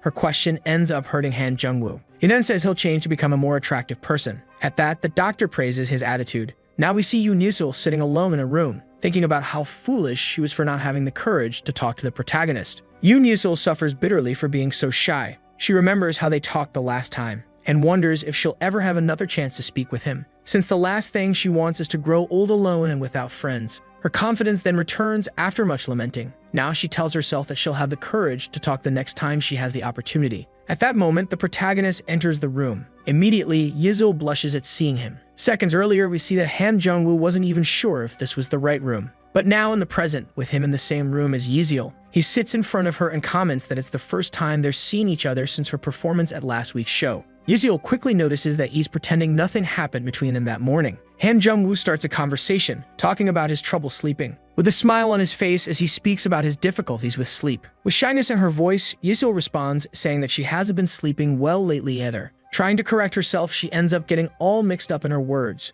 She then comments that she's good at talking to fans, but strangely, with the protagonist, she struggles. Han Jung-woo jokes, asking if it's different because he became a fan last week. Yesil doesn't get his joke and answers in the simplest way possible, making the protagonist laugh at her innocence while he tells her not to worry, he won't bother her for photos and autographs. Soon, Yesil frowns and asks why he wouldn't want to do that. Her comment leaves him confused, but she quickly explains that such behavior is normal for a fan. So the protagonist asks if he can get an autograph and take a picture with her later. But Yesil declines, saying she isn't made up to take a photo with him. The protagonist is surprised to see that such a beloved celebrity could be so shy. However, someone enters the room where the two are. It's the doctor, engaging in conversation with both of them. Just as she's about to mention what Yesil told her about their relationship, Yesil interrupts her by tugging on her coat. Then the two begin whispering about the protagonist. Shortly after, the doctor asks if Han Jung-woo is still planning to do the program they had discussed, but she doesn't even let him respond and quickly calls him to start the program. A little later, the protagonist is sitting in a massage chair, talking with the doctor. The doctor's goal is to get the two of them talking to her while they're in the massage chair. She then asks if Yesil feels any pain, but Yesil says she's feeling fine. The doctor informs her it will take 15 minutes to finish the test. Yesil begins to think about how surprising it is to see the protagonist again. Then suddenly, she makes a strange sound. After that, the doctor asks if she's feeling any pain. So Yesil responds that she has a cramp in her feet, while the protagonist just watches her. In their next test, Yesil asks Han Jung-woo to erase his memory of the previous test. She even says please. Han Jung-woo senses her discomfort and decides to pretend that this is their first test together. Yesil quickly agrees, saying that this is their first test together, while the doctor watches them with a smile on her face. Suddenly, Han Jung-woo receives a message from his brother about how his date is going, and so he starts chatting with his brother. At the same time, Yesil also messages her manager, asking him to pick her up later. After sending the message, she looks back at the protagonist. Han Jung-woo notices her immediately. Then he starts another conversation, mentioning he'd heard about her singing in Hongdae. Hongdae is a very famous area in Korea where many aspiring artists perform, and some well-known Korean bands originated there. He comments that he found out about it while researching more about her career. The girl is happy to know he looked her up, but also asks him not to search for Yoon Yesil yawning. Han Jung-woo even searches for it, but Yesil tells him to put his phone away right away. He tells her he won't watch it now because his brother is on an important date. Han Jung-woo then shows his phone to Yesil, saying he mentioned Hongdae because he wanted to compare its revenue with another place. Yesil looks at the place he's showing and says she knows it. It's a live cafe that has produced many talented indie singers. But then she changes the subject, asking about his brother's date, and the protagonist explains his brother's situation. After that, they chat about their issues with their younger siblings. Then Yesil asks how Han Jung-woo's brother's date is going. Han Jung-woo jokes about his brother's situation, saying he's acting strange after meeting the girl. Yesil says he's acting strange because he's with someone he likes. Then the protagonist mentions that the two of them were pretty strange a little while ago too. They look at each other and blush, until the doctor interrupts them, saying the test is over. Afterward, the protagonist says they still have 10 minutes before the next test, and Yesil takes the chance to invite him to get a drink together. She feels a bit nervous after inviting him. However, Han Jung-woo calmly accepts her invitation, leaving Yesil extremely excited. while Han Jung-woo also seems to be enjoying his time with Yesil. In a room with a Christmas tree, the tree's decorations catch the protagonist's attention. He activates his power once again. Then he starts seeing the molecular composition of the Christmas ornaments. The composition seems to want Han Jung-woo to touch it, and so he does without thinking twice. Then the whole tree appears to glow differently than before. Yoon Yesil enters asking what he's doing, but her attention is quickly drawn to the beautiful tree in front of her. Seeing this, the protagonist feels happy for having altered the tree. One of the lights seems to be about to burn out. However, Han Jung-woo doesn't want to end the moment they're having, so he says he'll show Yesil a magic trick. Yesil accepts with a bit of doubt about what he wants to do. When he picks up one of the tree ornaments, the whole tree takes on an even more beautiful and enchanting glow. All that glow immediately captivates Yesil. She comments that she's never seen a tree with such a unique glow. Han Jung-woo replies that it's because a chemist touched it, and now it should be called the chemical tree. Yesil laughs, teasing him about the name he gave it. Back in the chief doctor's office, the doctor asks Han Jung-woo to follow the instructions for his insomnia treatment. However, Han Jung-woo asks how she would know he's following the instructions. Then the doctor explains that this is the most important part of the treatment and therefore she's trusting him to follow the instructions. After all, the first step to improvement is being in the presence of someone you like. And she also wants him to be comfortable as if he's doing something he enjoys. She also asks Yesil to follow the instructions perfectly. Then she whispers to Yesil, saying she did well in the treatments she had with the protagonist.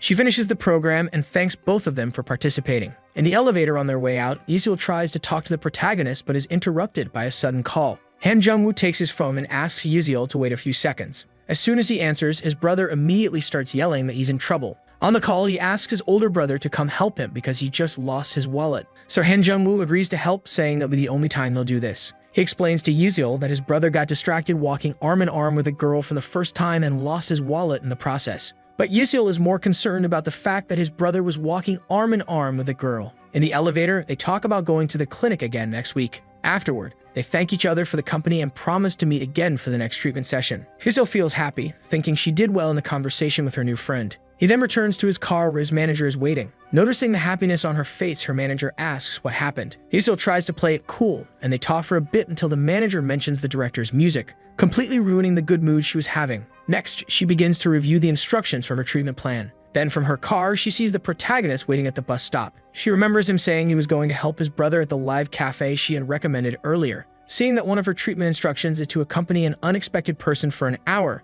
she then asks her manager to go to the live cafe for a quick visit. Afterwards, she mentions she'll bring a friend who was with her in the treatment. Han Jung-woo then sees a car with dark windows suddenly stop in front of him. He's immediately on alert, until Yesil appears at the window, calling him to get in the car. She suggests they go to the live cafe together, and then opens the door for him to get in. Once inside, Han Jung-woo is greeted by Yesil's manager. The manager immediately recognizes his face, remembering the protagonist for what he did during Yesil's presentation at the mall, and how he earned the title of White Mage at the artificial snow event. The manager then asks if Han Jung-woo has received any calls from an agency, then tries to propose that he join his agency. But Yesil keeps staring at him intently, so he resumes driving. Han Jung-woo goes back to checking his phone, while Yesil continues talking about his brother. She then crosses off the goal of accompanying an unexpected person. When they arrive at the live cafe, Manager G says goodbye, mentioning he has a meeting. He leaves feeling pleased to see that Yesil is in good company, as she's even showing expressions she hasn't shown in a while. The two then get out of the car together, and now Manager G realizes he may have to deal with rumors about Yesil having a boyfriend. As the two head to the cafe, the protagonist can't help but feel happy to be accompanied by Yoon Yesil. After all, this girl managed to look attractive even with a cap and mask covering her face.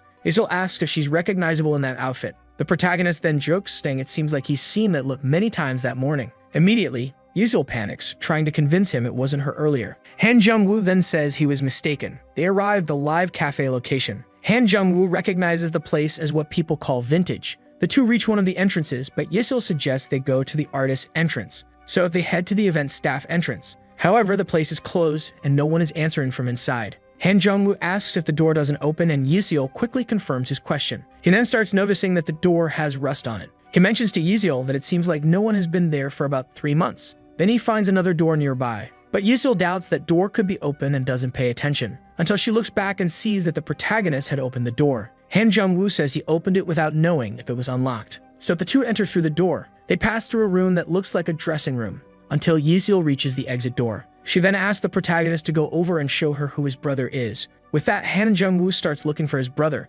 searching among the couples sitting there. He finally spots his brother and the girl he was out with. Then he tells Yesil, while pointing to his brother, with her feeling extremely excited to see who his brother is. Han Jung-woo's heart begins to race because of the girl beside him. Yiseol gets excited, saying how much the two look alike. After seeing the protagonist's brother, then Han Jung-woo asks who looks older between them. While laughing, she says that the protagonist looks like the younger one. Right after, the two start observing his brother on his date, making comments about him and the girl. After the teasing, the protagonist finally tells his brother to come over. Jungshin arrives, all excited to see his older brother, but Han Jung-woo interrupts, questioning him about how he lost his wallet. The two chat a bit, until Jungshin notices someone watching them from a doorway in the hall. He alerts his brother, but his brother tells him not to mind it and just say what else he lost with his wallet. Jungshin says it only had some coupons in it. Han Jung-woo then gives him some money, telling him at least to get a kiss from the girl. But his words make his brother embarrassed. In his own way, he tries to encourage his brother. A little later, he tells him to hurry back to the girl. Jungshin then says the girl's name is Cha Shujin, and with that, they end their conversation. Suddenly, someone arrives in the room where Yiseol was observing the protagonist's conversation,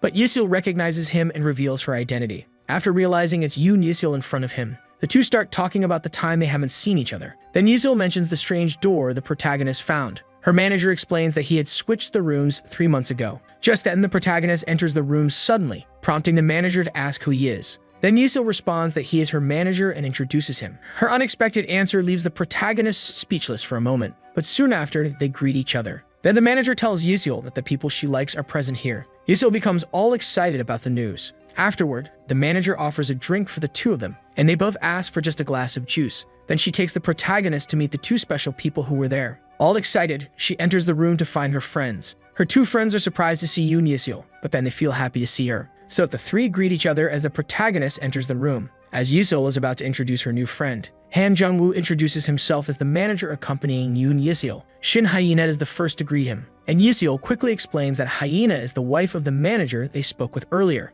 Next to introduce himself is the self-proclaimed original smart rapper, Jinkyu. Yiseol laughs at his title, and Jinkyu responds that it just felt right. Jinkyu also comments that the protagonist doesn't have the usual manager look, making Yiseol tease him once again for saying weird things. A bit later, the rapper becomes curious about Han Jung-woo's age, and the protagonist replies that he's 27. Then the original smart rapper suggests they talk casually without much formality. Soon after, the manager arrives with everyone's drinks. Hyena asks if her husband wants help, but he tells her to keep chatting with Yoon Yiseol. At the same time, Han Jung-woo notices the calm atmosphere among these people, especially Yiseol, who seems much happier than usual. Suddenly, Jinkyu asks if he's holding back from drinking. Immediately, Han Jung-woo sees that Jinkyu is just like his friend Suchin. The two chat a bit more while Jinkyu tries to get the protagonist to drink with him. He then starts talking about being a wine sommelier, enjoying identifying the aroma of the wine or the grape variety used in it while tasting, something he expresses as a passion. But Hyena teases him, saying a normal woman would run away if she heard him saying these weird things.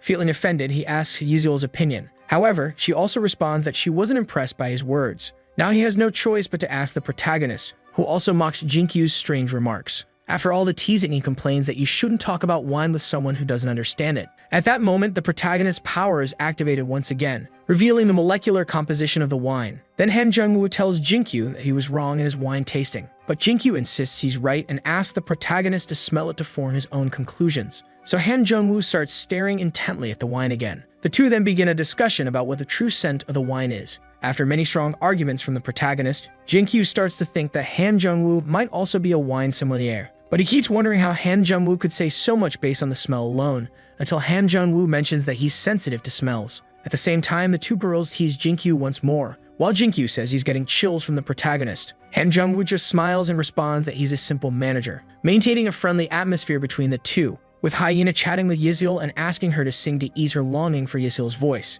Yiseol then tells Han Jung-woo to ask his brother for a song recommendation. Meanwhile, during Jungshin's date with Sujin, Jungshin tries to suggest they go somewhere else. But before he can mention the place he had in mind, Sujin gets excited, thinking they're going somewhere completely different from what he planned. Unfortunately, his 2 tickets for the movie will have to be cancelled, while Sujin eagerly talks about the place she wants to go. Jungshin agrees to go with her to Namsan Tower. Soon after, he asks his girlfriend which song she'd like to hear from Yiseol after receiving a message from his brother. Sujin says she'd like to hear a Christmas song, so he lets his brother know. Moments later, Sujin notices someone going up on stage. At that moment, Yiseol steps onto the stage, saying she'll perform one of her songs. Sujin is thrilled to see her idol on stage. Yiseol then waves in their direction, leaving Sujin starstruck with her idol waving at her. while Jungchin is amazed to see how beautiful Yiseul is even with a cap on. Sujin expresses how happy she is to be there with Jungchin as he shows her the photo he took of Yiseul. After that, he realizes he hasn't been giving her the attention she deserves. Then Yiseul begins to sing her song. At that moment, he remembers seeing someone who looked like Yiseul watching him and his brother earlier in one of the hallways,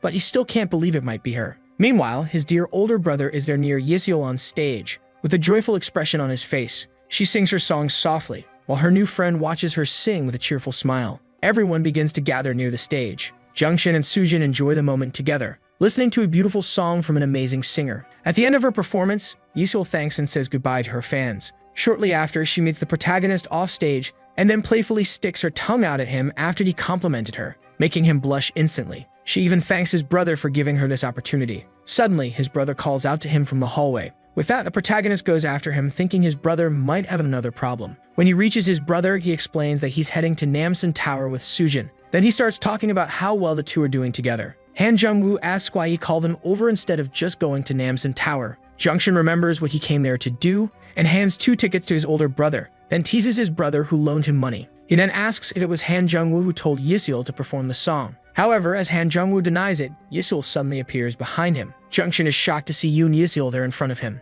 When asked why she's there, she explains that Jinkyu was leaving. Jinkyu then passes by saying goodbye to Han Jungwoo and calling him Somlier Jungwoo, and also bids farewell to Yiseul. Jungchin is shocked once again, this time from seeing his idol, but his older brother reminds him that his girlfriend was looking for him. Yiseul then says goodbye to Han Jungwoo's brother. Now Han Jungwoo thinks about how to explain the tickets he received to Yiseul. He then casually mentions that he needs to go refund the 2 movie tickets his brother gave him. Yiseul then suggests they go to the movies together to use the tickets. Her quick decision even surprises the protagonist. Yiseul then makes up the excuse that it's one of the instructions on the list the doctor gave her to follow, but she mentions she'll be wearing a mask so no one will recognize her. Right after she leaves, feeling embarrassed. She goes to the manager's office again to get her mask. There she finds her friend Hyena talking about Yiseul's chemistry with the protagonist. She also mentions that she knows Han Jungwoo is not her manager. Yiseul asks her to tell Manager Jai to wait in the office while Hyena wishes her friend a good date. Later, in the cinema, the two realize that the room is set up for couples dates, but Han Jungwoo still goes to his seat while calling his companion over. So they sit next to each other, feeling shy and trying to make small talk to break the ice.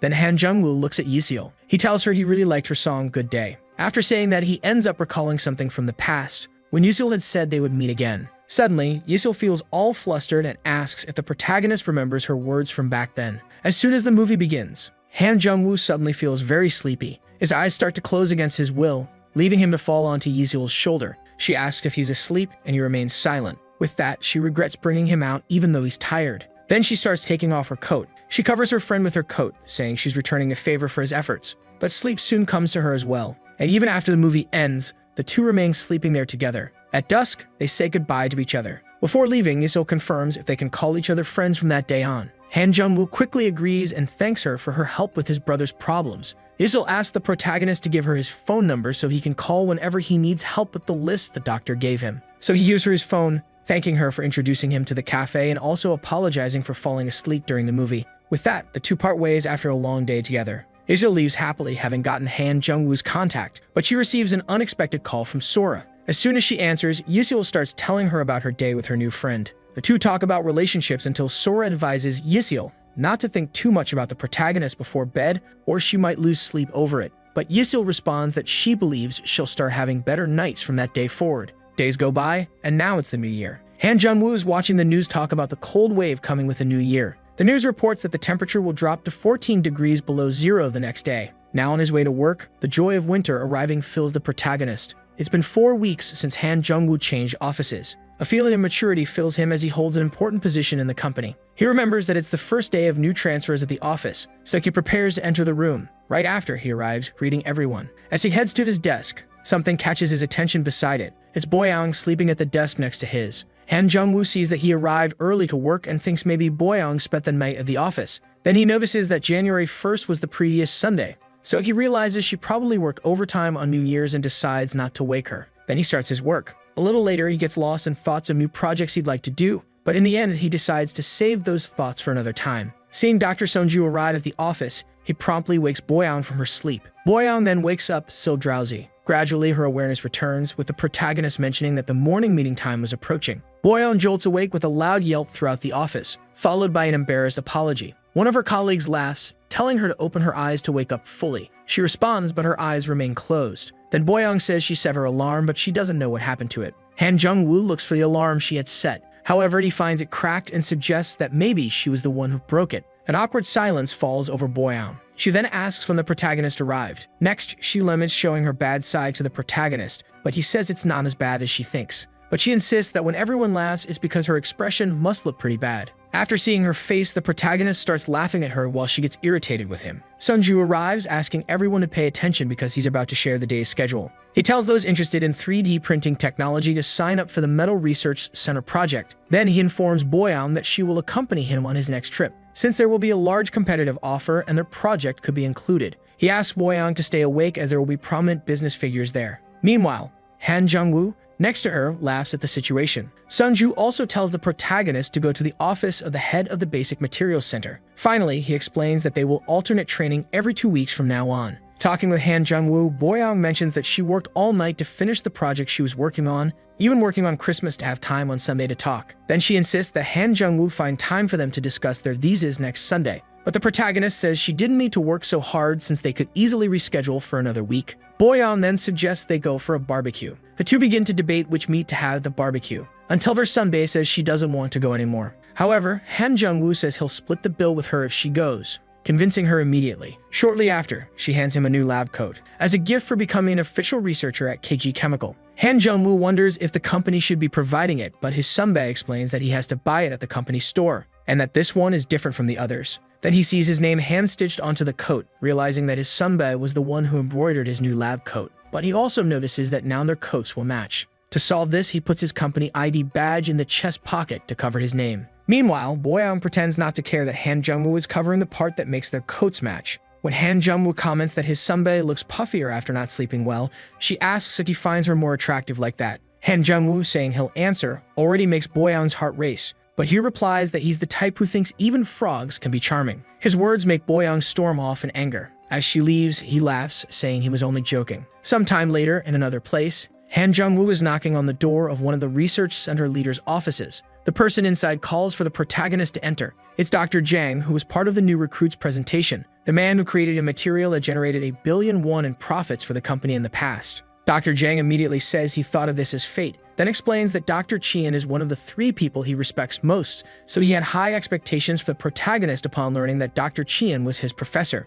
At that moment, Han Jung-woo is asked a question. He's asked if he knows about fire suppression chemistry. Shortly after, a document on fire suppression equipment is handed to him. Dr. Jang explains that all companies in the chemical industry gather for a bid. Last time, they lost a huge contract after being outmatched by Yujin Chemical. Now they're in the equipment sector, hoping to secure a contract with a fire station to supply their products nationwide. After that, Han Jung-woo asks why he was chosen for this task. Dr. Jang explains that it will be an individual assessment where caution is required. They were outmaneuvered by a well-thought-out strategy from Yoon Jae-gul, who brought his research vehicle to generate better results. Their strategy now is to bring in the company's big ace. A strong tension builds as the protagonist prepares to respond, until Han Jung-woo notes that today is the meeting day. But then another scientist arrives and Dr. Jang asks the protagonist to accompany him, leaving the protagonist confused, wondering where he's supposed to go. Dr. Jang then tells him he'll now go to the fire department headquarters for the chemical company's meeting and encourages him, saying he believes the protagonist is perfect for his basic materials research center, even though it has no effect and only adds more pressure on him. In the conference room of the Basic Materials Center,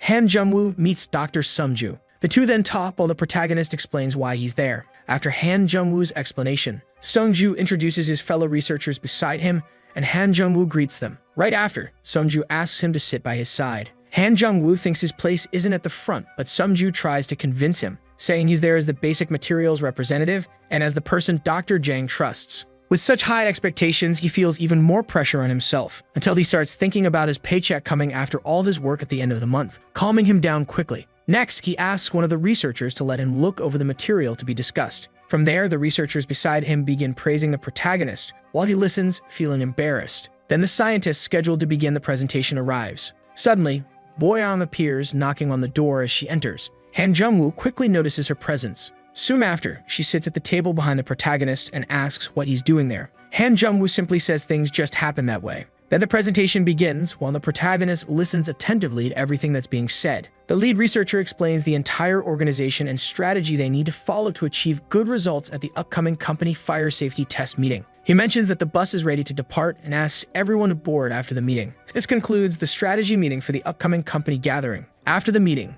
some researchers gather to discuss further. Han Jung-woo sees two researchers discussing one of KG Chemical's products called light water. He recalls reading that it's a chemical extinguisher designed to cut off oxygen in situations where a fire occurs in a pool of flammable liquid, where the light water would be applied. The product would adhere to the surface, forming a barrier between the fire and the air to extinguish the flames. The two continue discussing the product and its chemical composition until the protagonist steps in with a suggestion on how they could further improve it. He then begins explaining his idea to enhance the product, providing calculations to increase its effectiveness. He even writes out all his calculations and hypotheses on a paper to hand over to them. Upon receiving the paper, the two are surprised by Han Jung-woo's entire idea, but they soon decide they'll review it. The most surprised of all is Boyoung, who was watching from a distance. She then approaches Han Jung-woo and asks if it's really possible that he improve an already developed project. Han Jung-woo confirms, and then Boyoung asks when he had conducted chemical research before. He responds that he doesn't need it to come up with new ideas. From this, Boyoung starts complaining about his casual attitude, as if none of this were a big deal to him, while Han Jung-woo still teases her, even though she's irritated. However, he soon starts complimenting her, saying her hair clip is cute, and that he admires how she can make her colleagues laugh and brighten up so easily in her presence. Afterward, he smiles at her, asking which research project she's part of there. Boyoung says she's working on a project for a coating agent for fire-resistant suits, but tells him not to try listening in any further because she doesn't want him stealing her spotlight in this project too. Later, on the way to the company meeting, all the researchers finally arrive at the event location, except for Boyoung and Sungju, who are coming by car. The KG chemical researchers gather where all the company's researchers are present. Shortly after, the researcher in charge of the meeting instructs everyone on what they should do and how they should conduct themselves there. While Han Jung-woo looks around for his friends, Boyoung and Sungju, suddenly, a familiar voice calls him from behind. It's Yoon Jae-gil, director of Yujin Chemical and the person who requested the protagonist's help in the past. Han Jung-woo greets him formally. Jae-gil talks about how Joo-hana improved the company's product output and quality after Han Jung-woo helped them with the past incident. Han Jung-woo regrets that Hana is dealing with so much work after the incident and asks if she's also there. But Jae-gil responds that it's not her field of expertise, so he's with another professional. Soon after, he asks if Han Jung-woo received the bonus he sent. However, Han Jung-woo doesn't know about the bonus. So Jae-gil tells him that he sent a bonus in his name along with the consulting fee after the Han Bridge case. Han Jung-woo shows that he wasn't aware of this, and Jae-gil begins trying to convince him that if he were at Yujin Chemical, this would never happen. But the protagonist says he thinks they gave him a company card for this reason. Yet Jae-gil scoffs, saying they gave him just a simple company card as a reward for his hard work. However, the protagonist explains that the card they gave him is in his name. At this, Jae-gil is surprised that they would give such a powerful card to a mere intern. Han Jung-woo also admits he's surprised by all of this. Jae-gil then asks what the protagonist came there to do. The protagonist quickly replies that he's on his first business trip as an official researcher, making Jae-gil realize that Han Jung-woo is on a great path. After that, they end the conversation and head to the meeting. Soon the bidding war among the business people begins.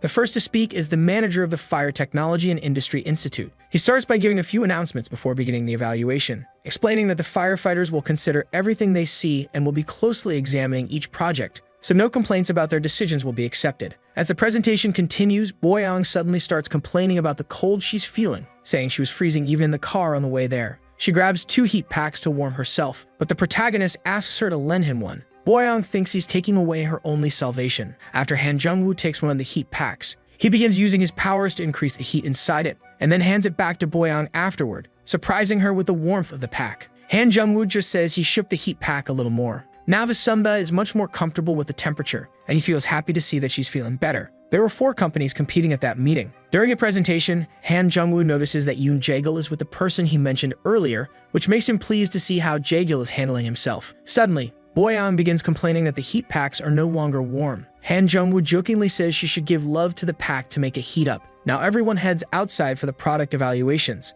At the fire suppression product testing field, the companies gather around the area while a firefighter organizes the tests. Then Han Jung-woo notices a smell of petroleum in the test ahead of him. Paying closer attention, he realizes there are some mixed compounds in the flammable liquid. He then sees a young firefighter handling fire suppression in one of the tests. The fire control time is all timed, as the firefighters use the products made by the companies present as part of the chemical product evaluation. This first test takes 57 seconds to complete. The two researchers accompanying the protagonist explain that this was a very long time for the evaluation. Immediately after, the protagonist explains that there was a mixture in the flammable liquid that caused the test to take longer. However, one of the researchers questions how he could know that. The next test begins with another firefighter present. This was Mr. Park, who was with Jago. Han Jung-woo then wonders why a researcher would be putting out the fire. 23 seconds is the time taken to put out the fire, surprising even other researchers with the record time. But Han Jung-woo starts suspecting something in this story. With an unknown mixture in the flammable liquid, how could that person have extinguished the fire so easily without prior knowledge of the product used in the liquid's mixture?